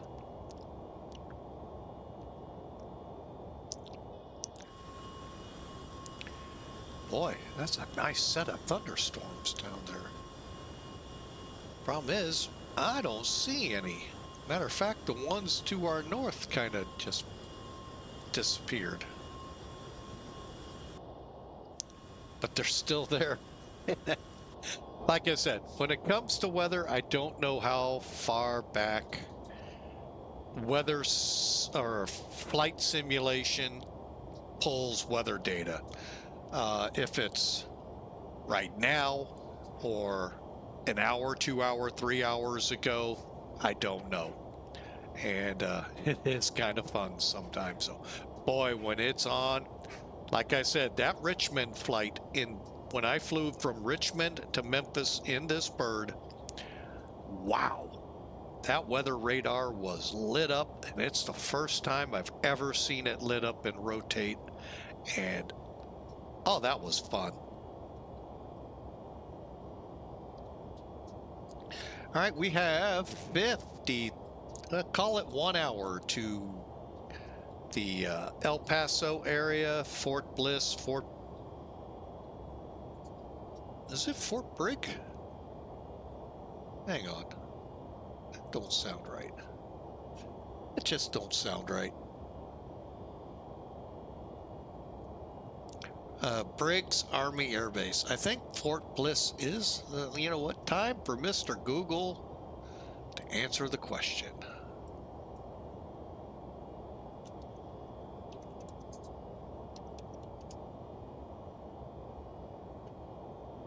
It's the air, that's wild. Huh. Oh, Biggs was an actual Air Force base. Oh, I did not know that.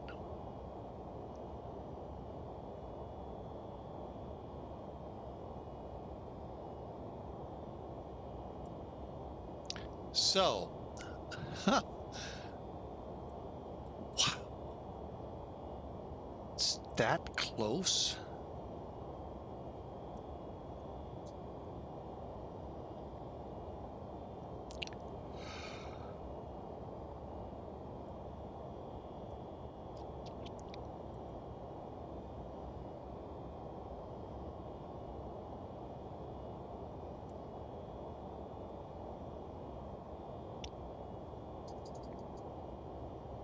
Wow, I just learned something today, folks.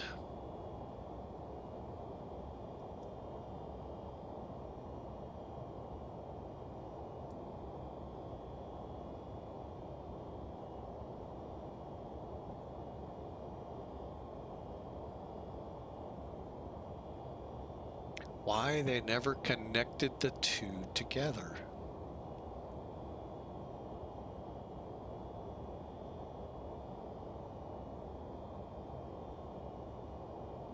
Interesting. All right, what I'm learning here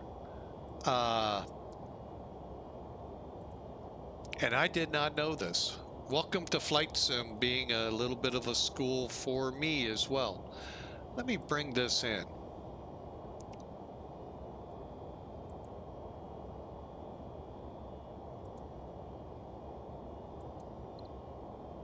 All right. My guess is this is somewhat to scale. You have an Army airfield, which was actually an Air Force base. Biggs Air Force Base. I don't know when it switched back to Army airfield, but you can, if you do a quick Google search on it, you'll actually see the old Alert Christmas tree off one of the runways where Alert aircraft, be it tanker, be it bomber. I don't know if they'd put bombers that close to the border or not, but anyway, they might. I mean, Minot's pretty close. So is Grand Forks. So, and a couple of others I can think of up on the north end. But anyway, now it's an Army air base, so you know it's primarily helicopters, maybe some smaller C-20 or C-12 type turboprops. What's amazing to me is why didn't they just connect the runway?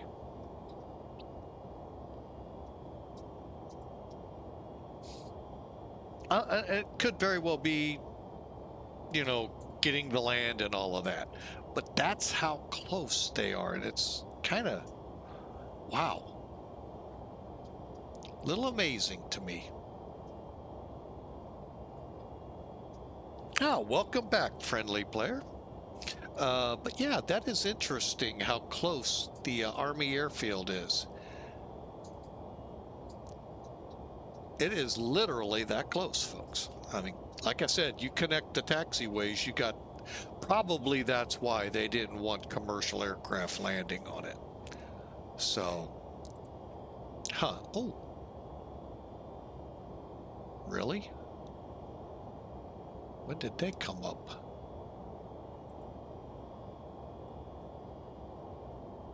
That's funny. They show they show up on the nav charts, but they don't show up on controllers in range on yeah. What frequency will I make? Oh, they're not even on yet. That's why. Okay, just two controllers. I don't know what they did, but they're transmitting like they're online, and they're not. Okay, real quick look ahead here to El Paso International. We can expect either 22, 26 left, 26 right. 26 right is really not advised, being it's only 5,000 feet long. A little short by a long stretch. Unless you want to do some off-roading in an MD-11. But, you know, it is flight sim. We're known to do a lot of weird things. But let's see. Hang on. Something also is not looking right there. There we go. So we'll be planning runway 22, making sure nothing telling us approaches. Nope. Okay, this is a real-world ATIS. If you click D-ATIS on your computer, it'll bring up here, exclamation D-ATIS. It'll bring up a cloud CLOWD site. You type in the letters of the airport, and if it's there, it'll pull it up.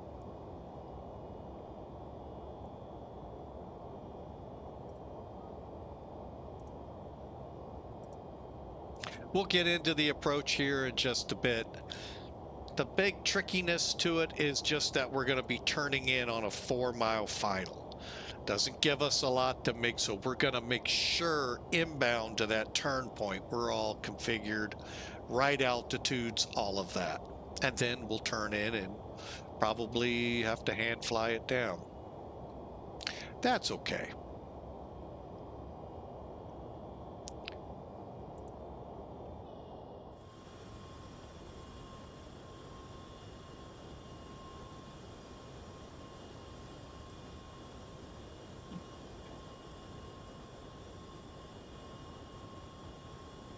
Yeah.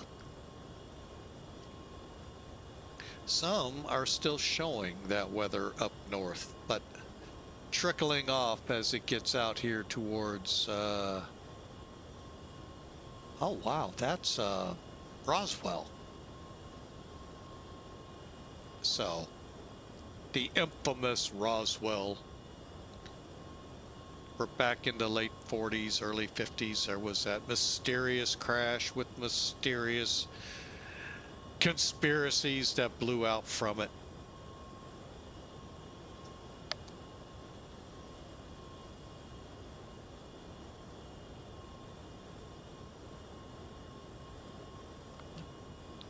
So,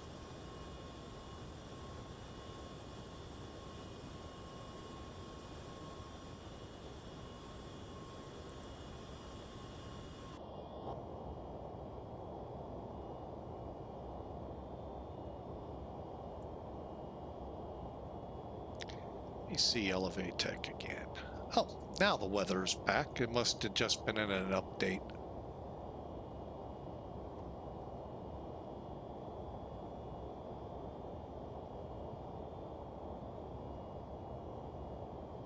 Big Springs, Texas is the next VOR that we cross.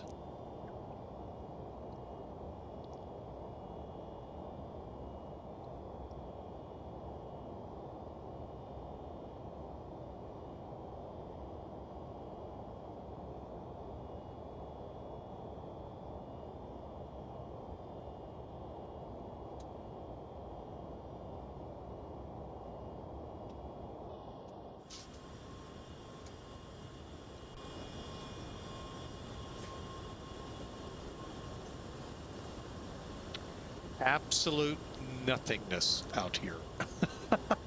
And it truly is. It truly is.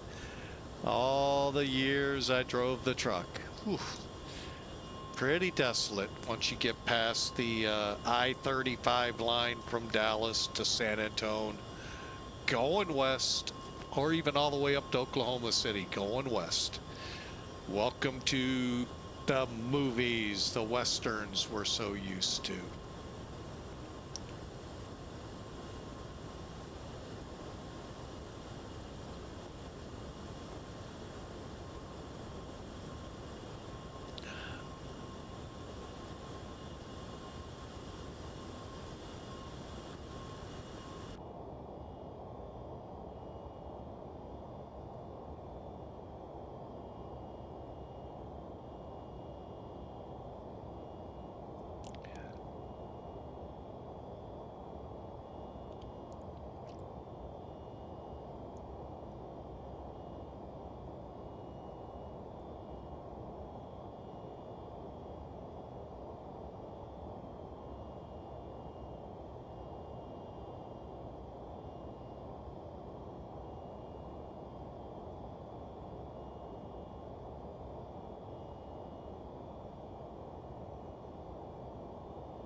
Sorry about that.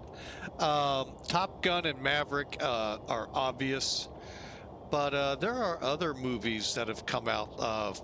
Always was a 1980s kind of a movie a lot of people never heard of, with oh, I'm trying to think of his name. Okay. Holly Hunter, Richard Dreyfuss, and I can't ever remember him from St. Louis.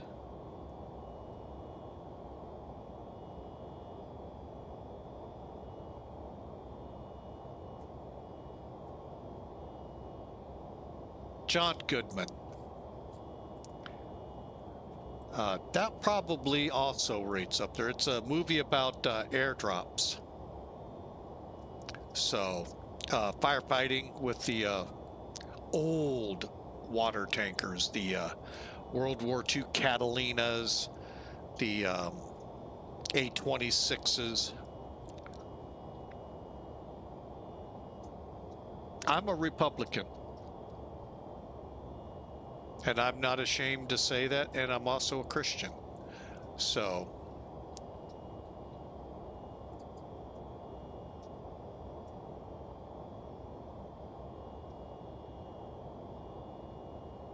but yeah, that always is. It's one of those movies, had it come out back when I had that trouble with flying, it might have helped kept me going. I also really loved the World War II aircraft, the B-17s, the B-24s, and of course some of the fighters like the F-4U and the P-15, or P-15, P-51. Really.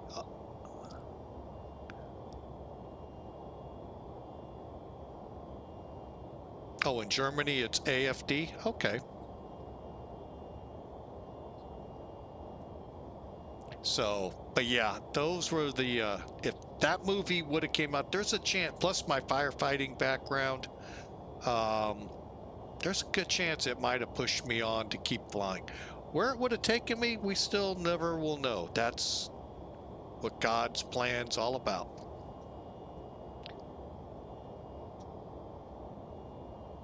But yeah, those were some great aircraft. Boy, were they built to take punishment too.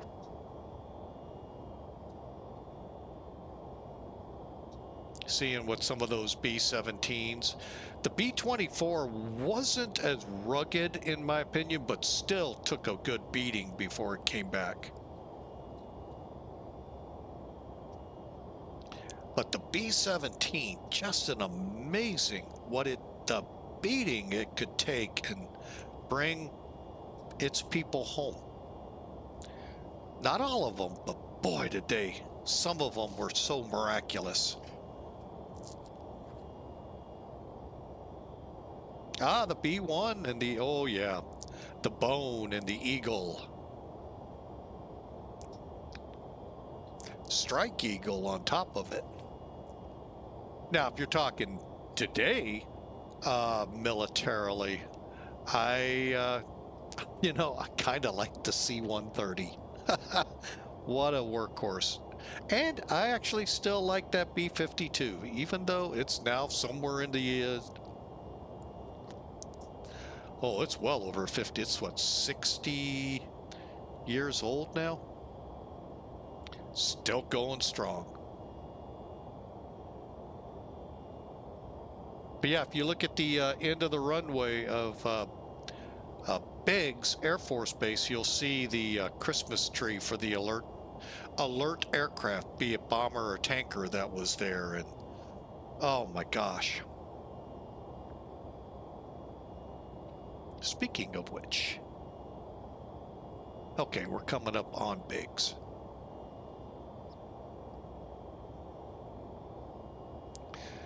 But yeah, the C-130 is just one airplane that's just amazing what it can do.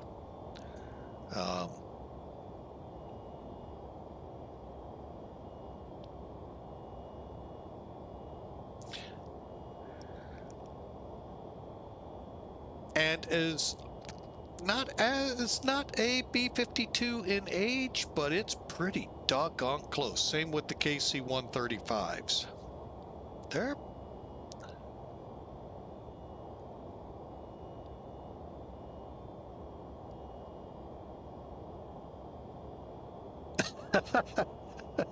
well, one thing a lot of people don't know about the B-52, and I would love to see it as being an airport crash firefighter in the Air Force, see it actually do it, let alone be in the plane and watch it do crosswind takeoff. What this airplane can do, they can actually pivot on their center wheels. I think it's 30 degrees. I'm sure we may or may not have a buff pilot out there.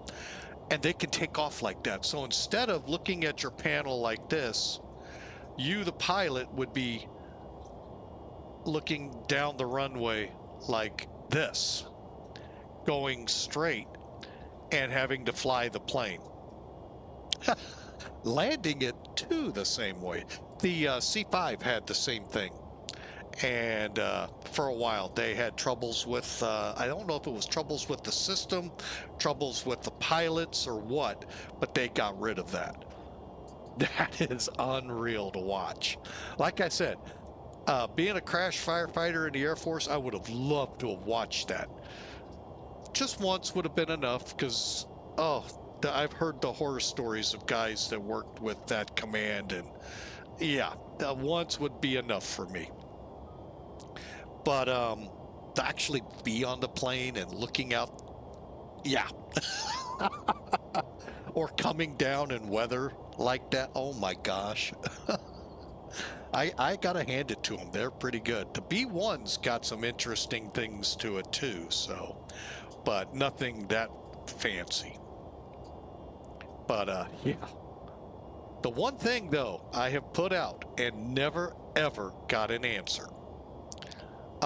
After I think it was 79, 1980, do you have Broken Arrow? No. I really don't want to go through a real Broken Arrow. I've done Broken Arrow exercises, but I don't want to ever see one ever really happen.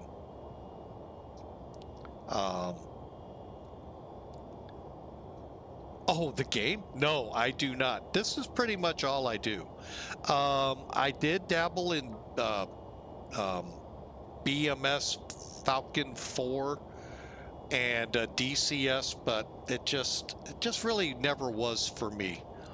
I do fly for a virtual airline sim Air Force and get to do some military stuff there, but DCS problems were blue screening, and it just completely lost interest. And granted, the blue screening, I think with another simmer out here, we determined was somewhere in the neighborhood of 10 to 15 years earlier.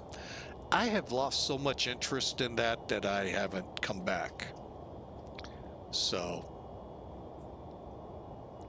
but I really do like the C-130. That is such a versatile plane. From weather reconnaissance to rescue to, I mean, what they do for soldiers on the ground is amazing. All right, LIFFT is about 140 miles out. We need to start our descent probably about 20-ish miles out. And so we'll kind of start keeping an eye on that. But a lot of interesting things with the military planes. The B-52, though, by far is just, one, the fact that two things, besides the crab, what they call crab takeoff landing, how many people realize that plane was designed in a weekend? I lived in Dayton, Ohio, and I believe that's the story that was told to me. In a hotel in Dayton, over a weekend, they had the airplane designed. Boeing.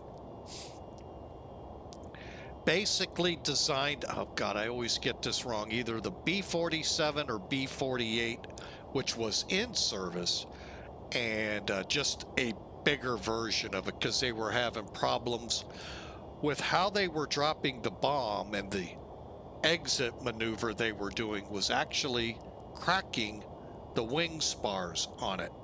Basically, they would kind of come in and toss the bomb and then just kind of keep coming over, so they would be on their upside down and then roll the plane out to get out of the way of the explosion, wake turbulence coming out from it. And they were having problems, so they built the B-52 so that it could just keep going on. And boy, what a plane they designed.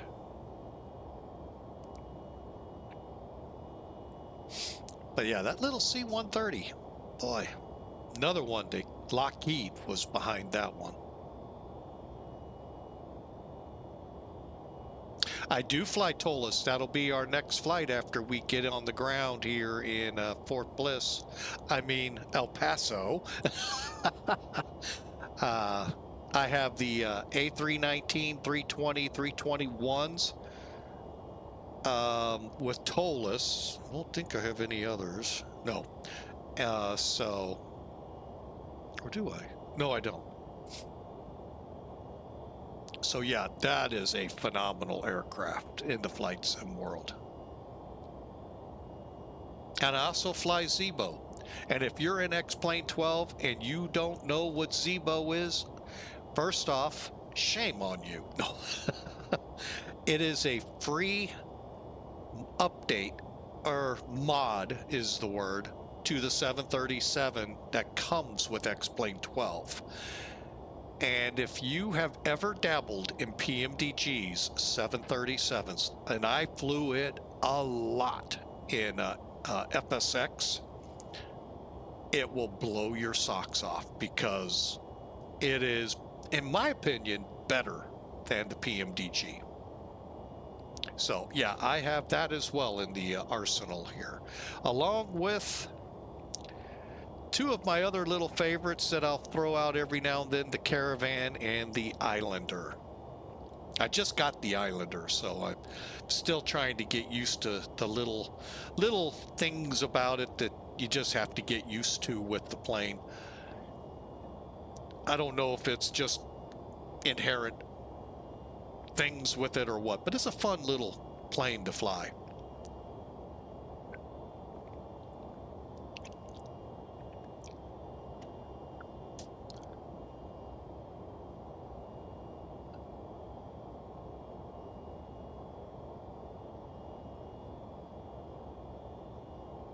It is saying not allowed.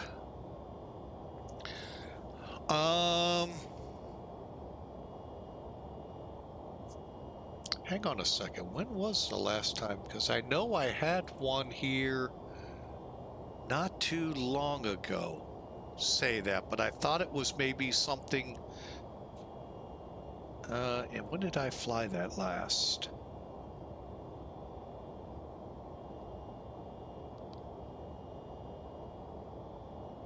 July. I don't know. That might have been. Oh, center's up. I think we're out.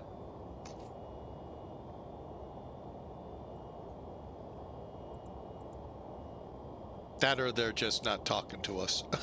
They don't want to talk. I had one of the TOLUS aircraft, but I want to say it was like one of the what I call baby buses, the 319, 320, 321. I do have the 339. And was it that one?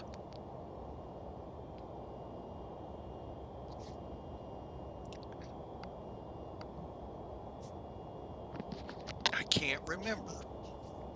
But what I did is just went in and just re-entered it. Whatever aircraft it is, I just re-entered my sim brief information, and it worked. And I don't know what caused it.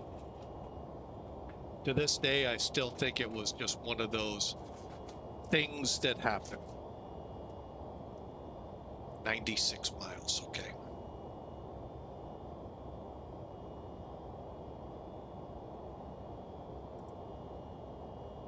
Yeah, I think I've seen that.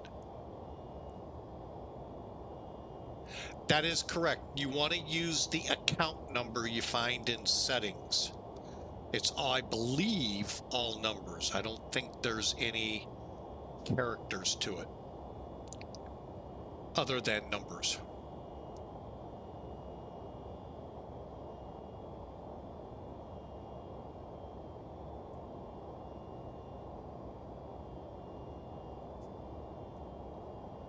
Get outside a little bit longer. And welcome to the desert Southwest. And terrain building up to the Rockies.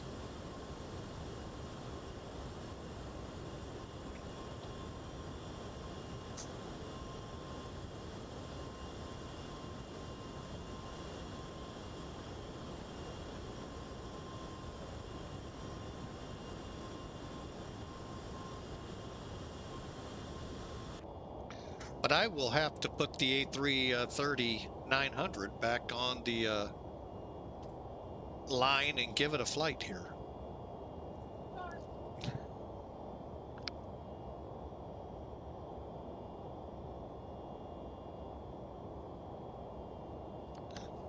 All right.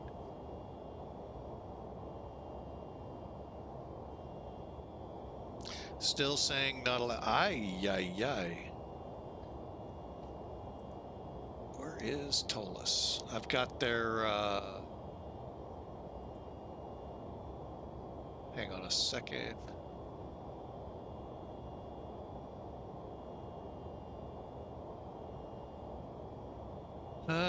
Where are you, Tolis, in here?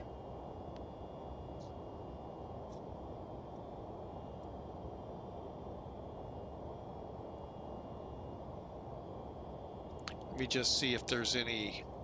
No, they haven't had any updates since July 4th.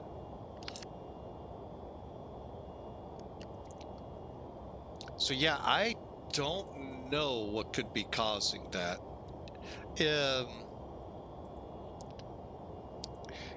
If you're on Discord, they do have a Discord channel, and I do have NavGraph.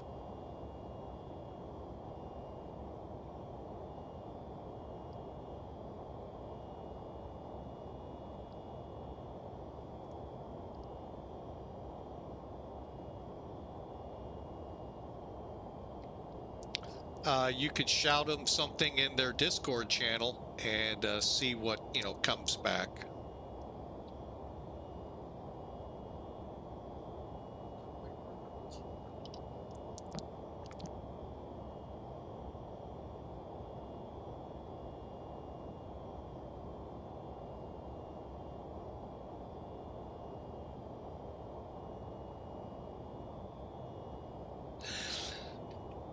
Hang on a second. I think.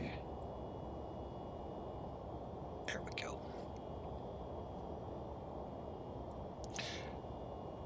All right. Yeah, I guess Fort Worth didn't want to talk to us because we're exiting, and we're going to probably at the same time start our descent.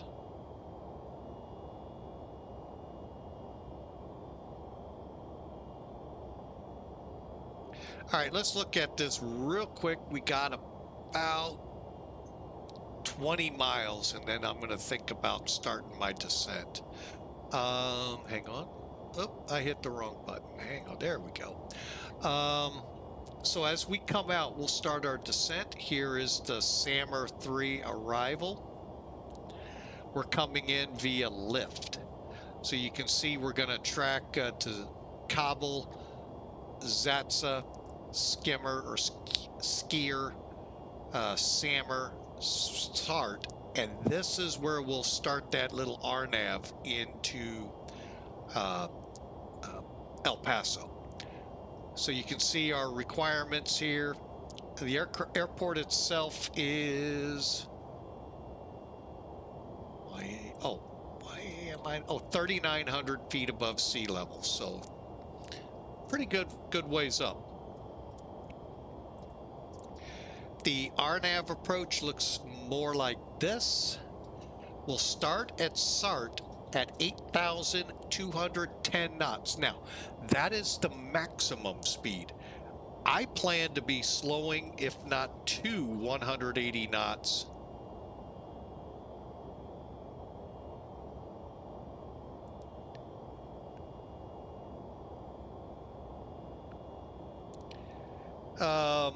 For this subscription, I'm not really sure. It's just an additional to my FMC updates.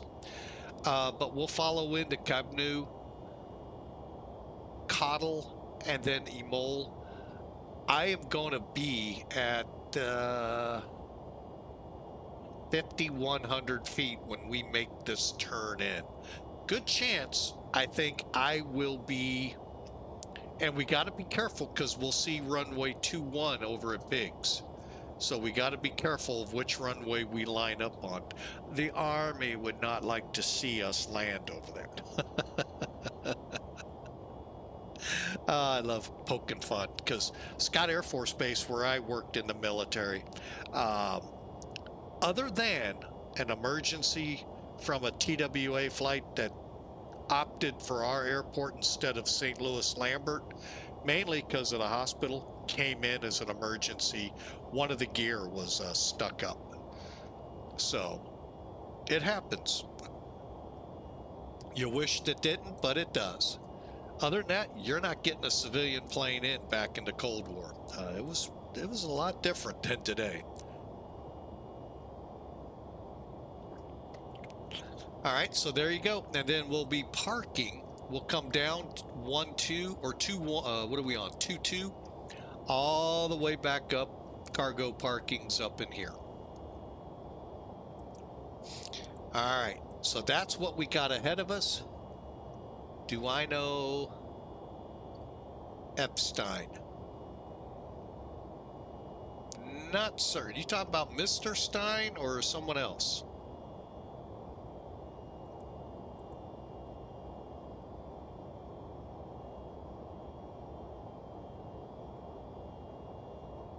All right, I am going to begin. Let's get things set up here.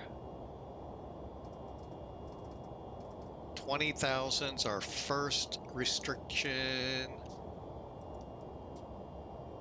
Always curious if that'll do it.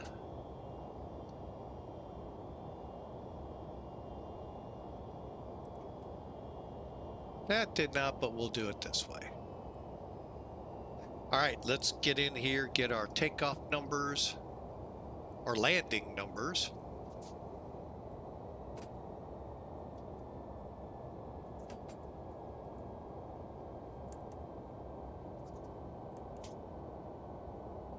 Take off. All right, to the Great White North. Okay, we're going to the Great White South. Approach speed will be 161, landing at 156. We'll see.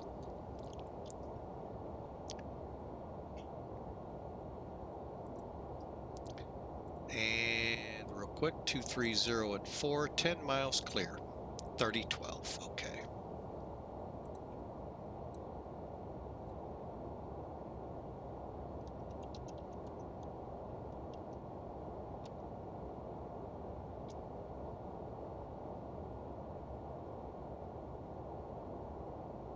Whoa, that one's different. Why? 1751. Ah, they're an hour different. Okay. The altimeter is a little different currently.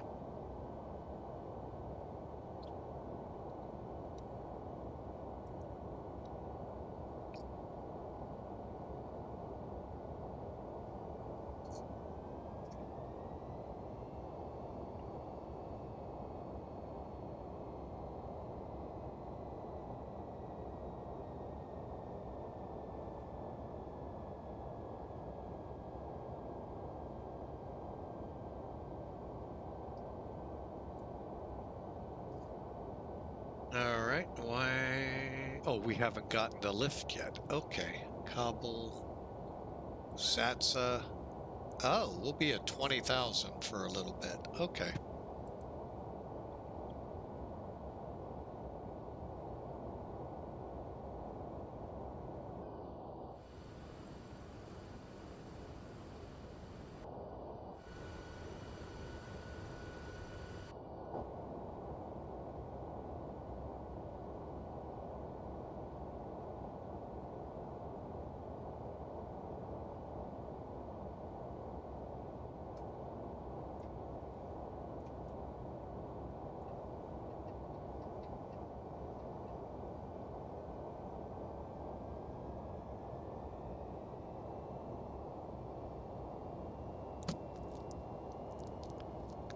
Okay, we're going to kind of flatten this out a little bit. 20,000 and above at VATSIM.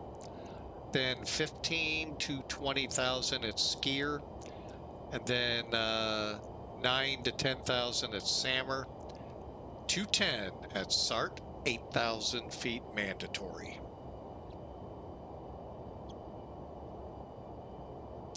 Good thing is we don't have to look for an approach frequency or anything like that in this plane. Mainly because we're on an RNAV, not ILS. And again, we're going to be turning in. EMOL is where we'll be established 3.5 miles out. 5,100 feet.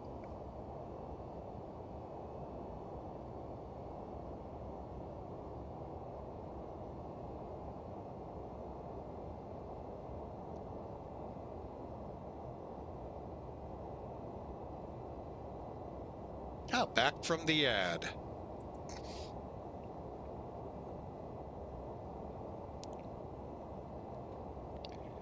All right, just on the other side of this little ridge we're crossing will be VATSIM, and then we head in. Yeah, no, terrain radar is pretty nothing over there. Why do I like the 7? I don't know. The whole dual deck to it, I just loved the way it looked. I mean, it was a whole new looking aircraft when it came out. And I don't know, I just always liked the plane.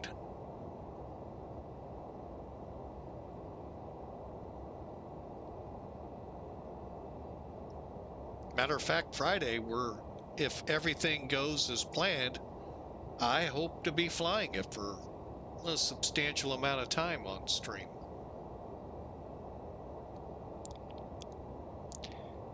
All right, we're headed for VATSIM, coming into 20,000.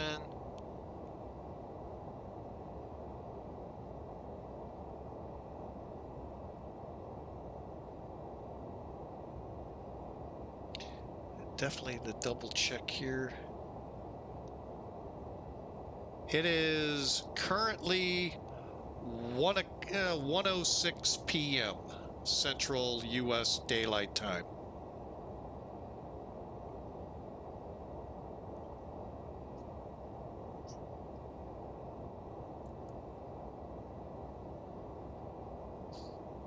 Let me make sure we don't have speed restrictions. I'm pretty sure we don't.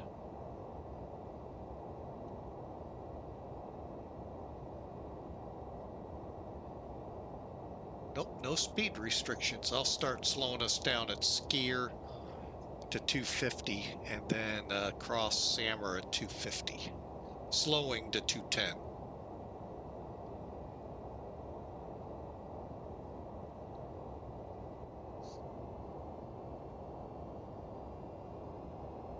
All right, there we go.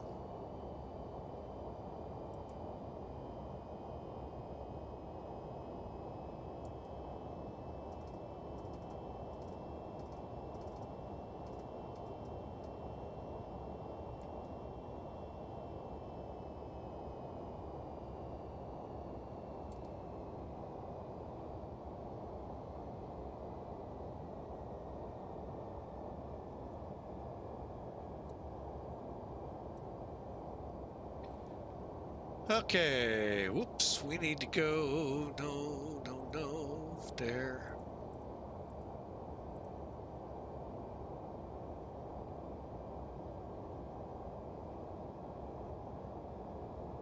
Okay, so if we do...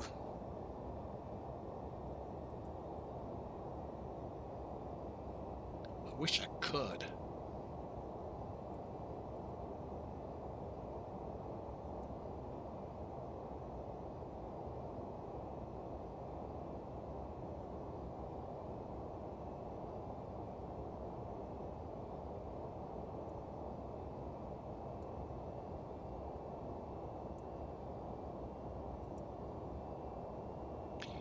All right, so we'll do that next.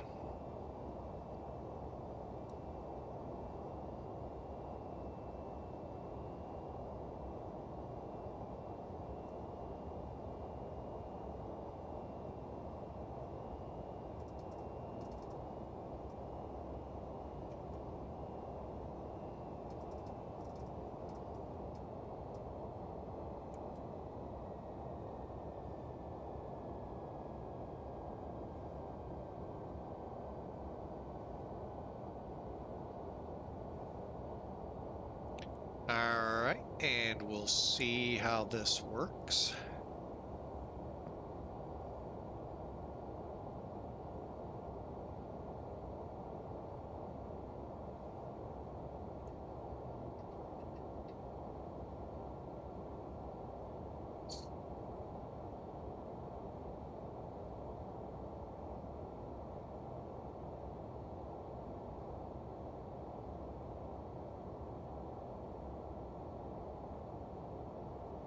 Do I have a DC? Are you talking like direct current?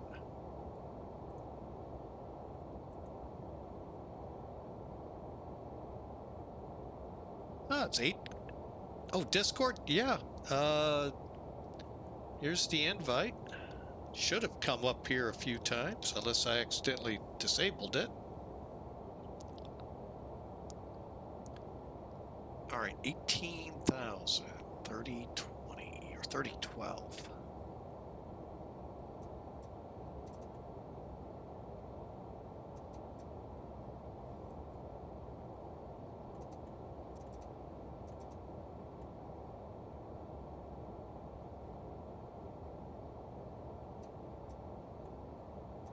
There we go. Minimums. Let's go for 200. Okay. And what else do we gotta do here?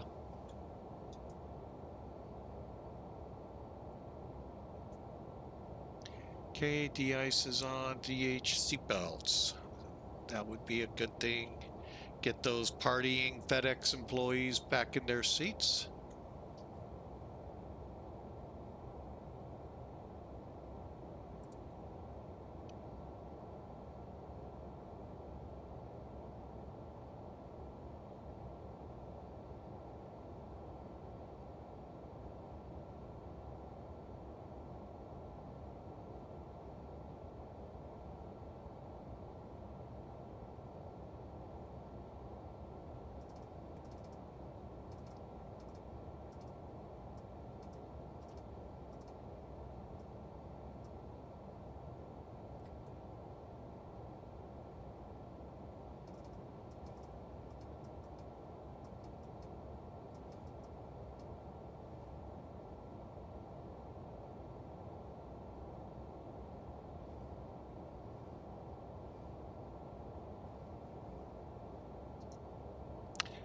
That is one of those that I am really tossing about in getting. Right now, things are really tight in our household, budget-wise, so I kind of have to wait and see how things play out. But yeah, that is one of them. But right now, no, I do not. Got a lot of friends of mine that do and love them. Not a huge fan of small jets, but the E-jets aren't that bad. And I used to have a lot of fun with the lawn darts, the ERJ 140s, 145s. Small. They're smaller than the 747. I could put 2 of them in there at least, maybe 3.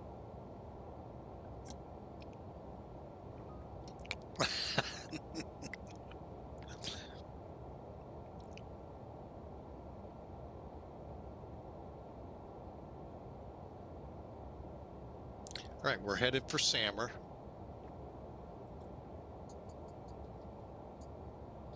$9,000 to $10,000. And who said they, oh, there's our visibility. Okay, it's not too bad.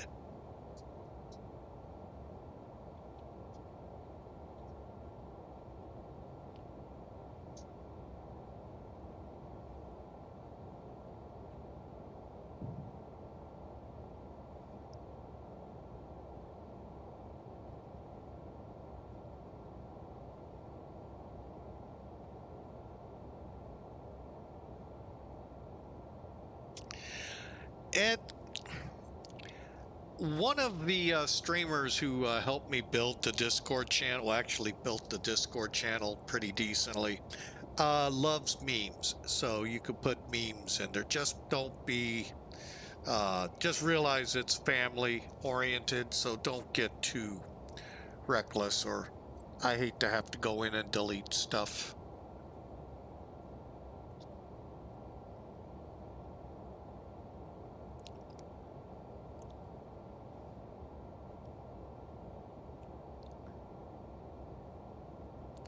Okay, 13,000. All right.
All right, we are slowing.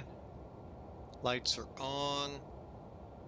Seatbelts, no smoking set. Spoilers arms, brakes armed. All right, we are getting close.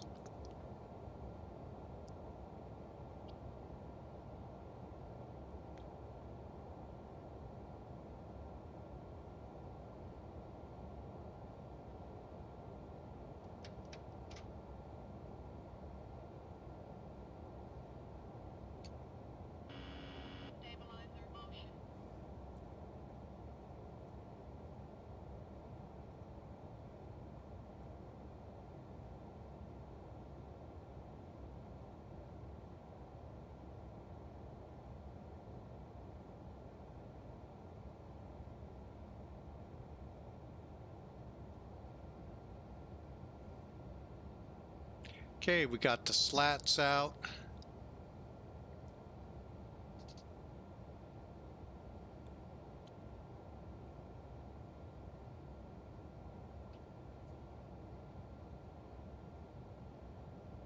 All right, I am going to decrease this a little more.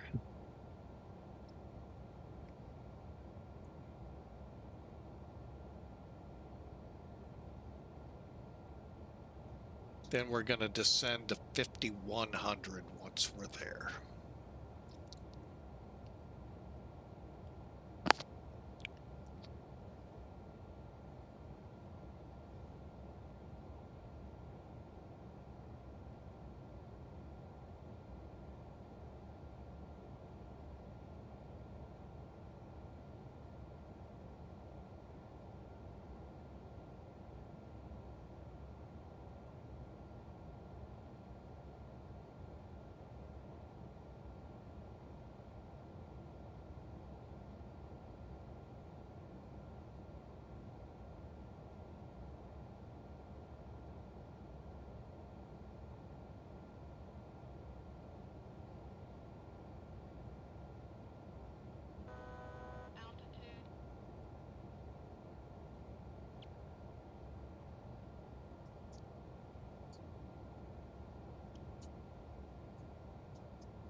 Okay. I think I have the runway in sight right off the nose. However, we've got to, I think that's, oh, there it is. I take it back off closer to the post. That would have been landing on the Army field. All right, so we're coming down to 5,100 feet now.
Okay, the plane's mine.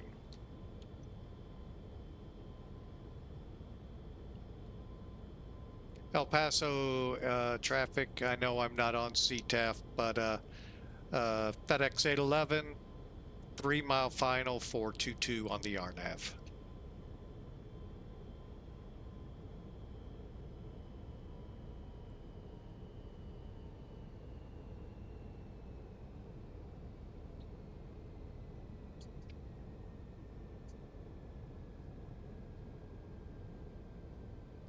All right, here we go. If you haven't done so, exclamation mark the word predict and then a negative number, and we'll see how close you get. Already got mine in there.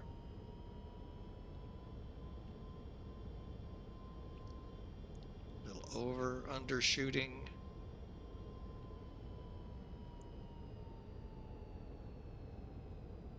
There she bellowed up. I hate when it does that. Sync rate, sync rate, sync, sync rate, sync rate, sync rate, sync, sync rate, sync rate, sync rate, sync, sync rate, sync rate, sync rate. 50, 40, 30, 20, 10.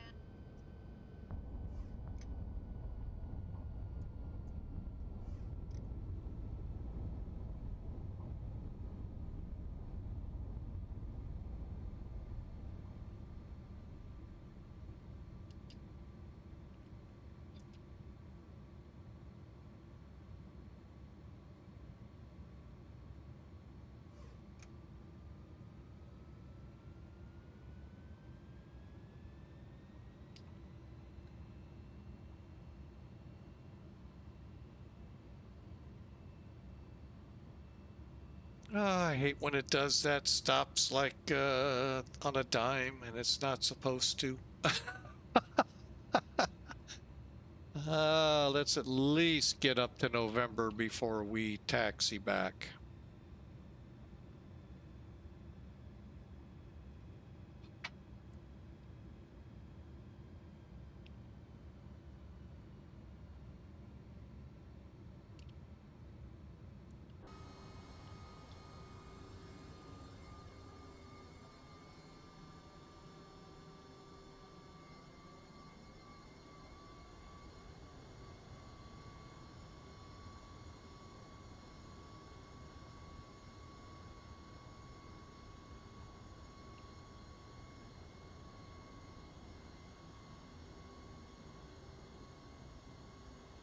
think what I'm doing is just trimming it too much.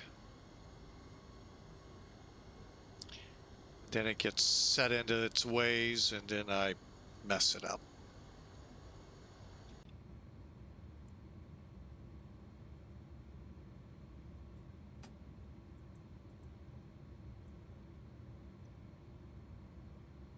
All right. And El Paso traffic, FedEx 811's off 22.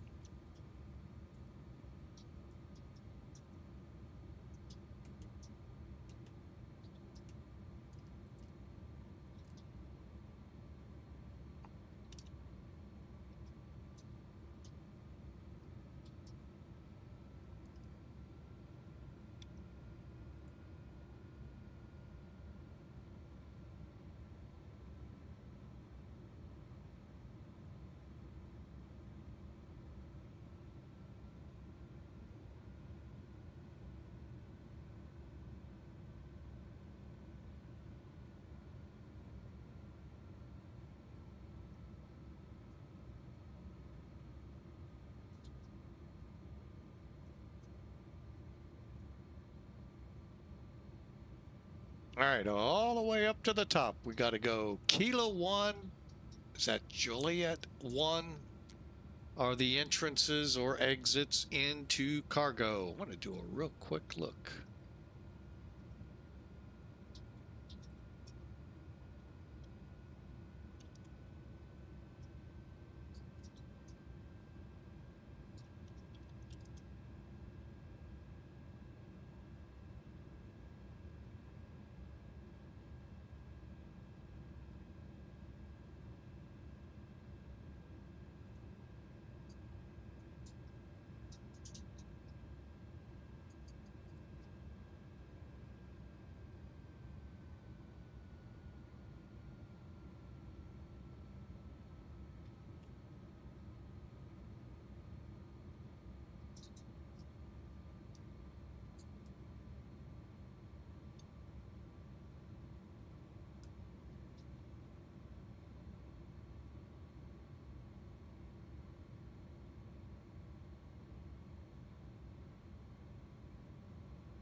All right. I guess they're building a parallel taxiway. That or they're moving the taxiway so it's further from the runway. Oh, that's nice to see. Shrubbery in the infield there. Oh, those with airfield management experience, it's not supposed to be there. Oh well. That's why it's called Flight Sim. Test out new ideas.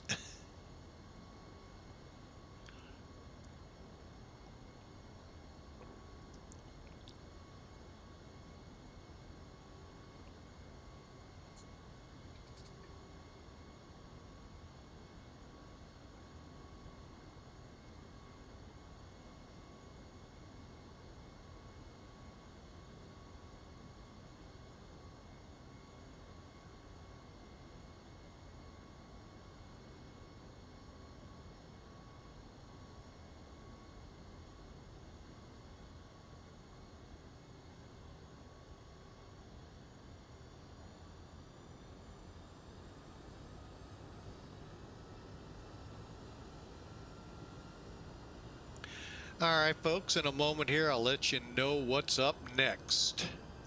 I got to do a time check here because I may not be, you know what? It's 1:30. Holy mackerel.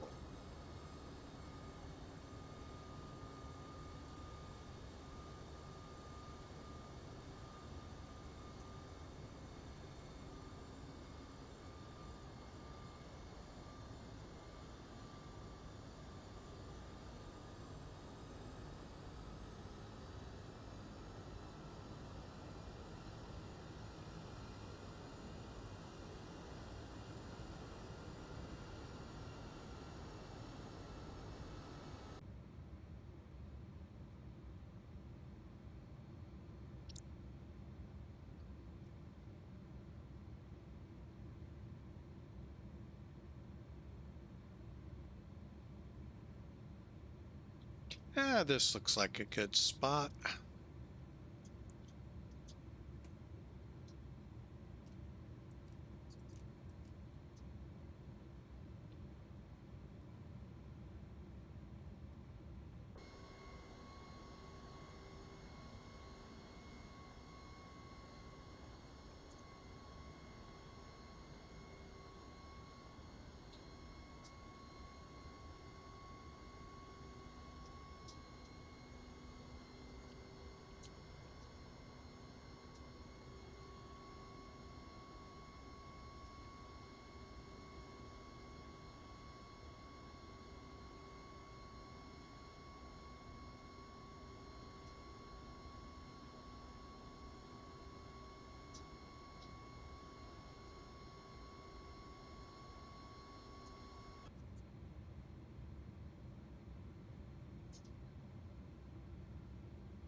All right, brakes are set. All right, let's review what we've done here.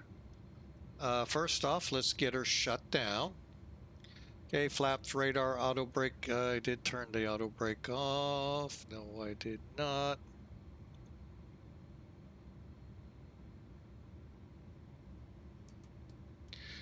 Let's see. And stake trim needs to be up at 3.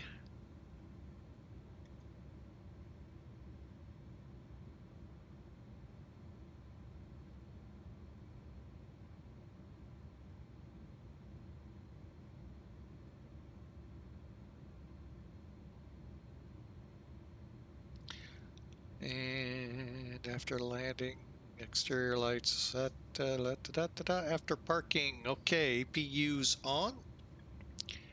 Bleed valve coming on. Give it a second. And we're cleared to shut them down.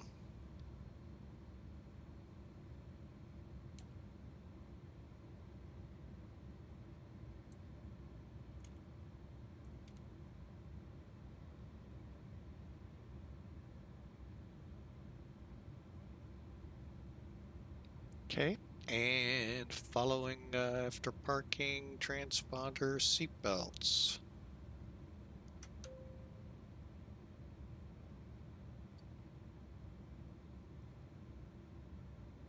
Okay, transponder. Da da da da da.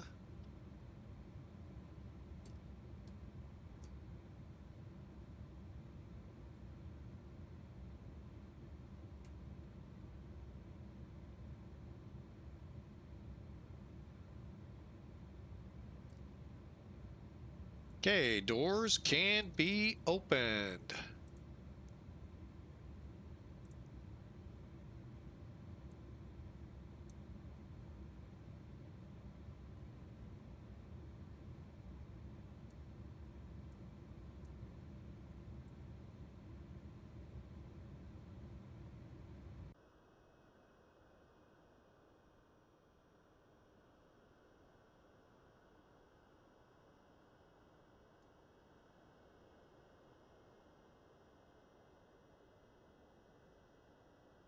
All right, welcome in. Hey, Azul, welcome. Welcome, sir, to El Paso.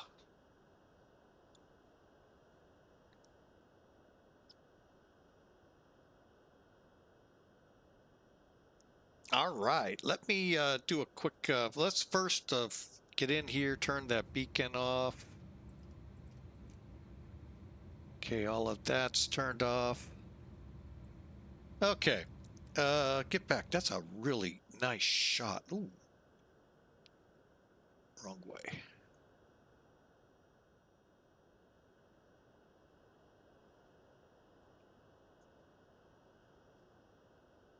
That's actually a pretty shot there of the mountains in the background. Your birthplace? Oh, man. Oh, you missed a 2.5-hour flight. Oh, welcome to where Azul came from. Awesome. Nice. All right, let's take a look here real quick at what we did. Hang on, let me see who. Perfect. All right, now there's the ACAR system for FedEx. Very simple, very super simple to use. In the beginning, you basically click Start. Now you could go to Dispatch and click here to get all of this neat stuff here, but overall, all you got to do is click Start, Stop, and then Log. Whew, I'm exhausted after that. All right, and I didn't catch what it said we did. Landing rate, I missed it. Well, I know another place to get it. Hang on.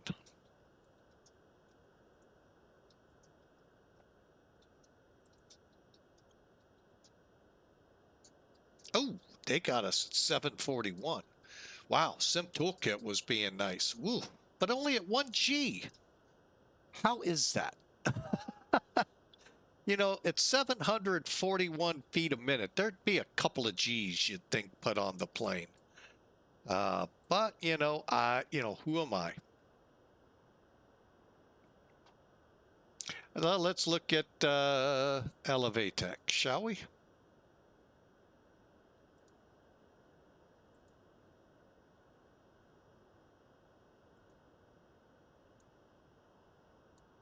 How about we complete the flight first?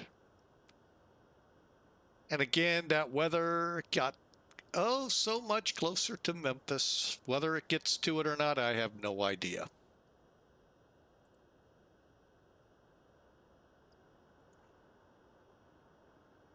All right, they got us at 725 feet, a G and a half. Okay, we're getting a little more to where I could believe it.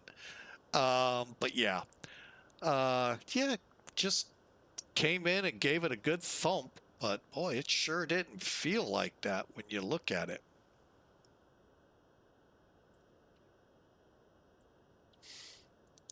All right, where's this at? Tulsa, so Memphis is gonna be, yeah, it's still hanging out there in the Arkansas area. And it looks like Dallas is back down again. Okay. All right, the one I like going with is Sim Toolkit. Oh well, that's fine. Let me just get rid of the overlay real quick.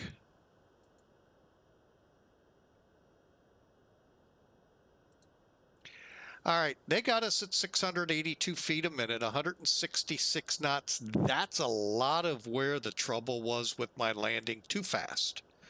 And we didn't get that nose up. And I think I'm trimming nose down too much at some points and not able to rebound off of it. I think that's where I'm screwing this plane up at. All right, so we'll complete the flight and see how the data looks. Elevatech, you can actually see where you landed, but that's it, along with the basics you're about to see here,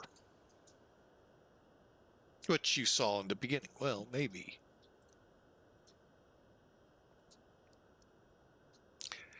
You know, you got this over on Elevatech. However, what you don't get is when you go to the full landing. This is a free, all throughout free program. We landed short too. That never helps. Had I been able to flare properly, we would have slowed and probably about 1,000 more feet down the runway touchdown, which would have been a little better, but you know, hey, overall, I'm not going to complain. By the way, we're parked there. We landed 760 feet down the runway, just under 9 feet off the center line. That all is good.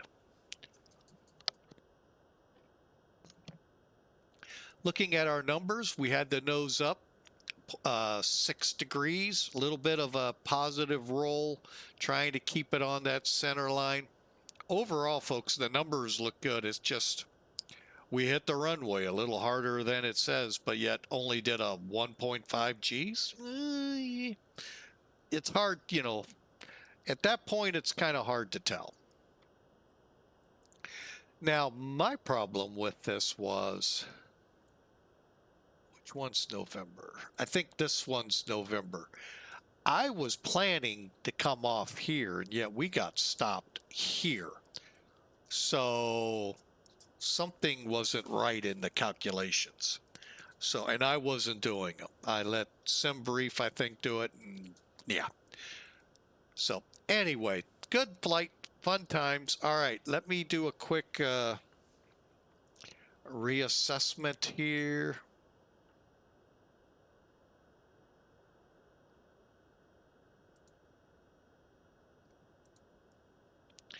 Want to see, whoops, overshot.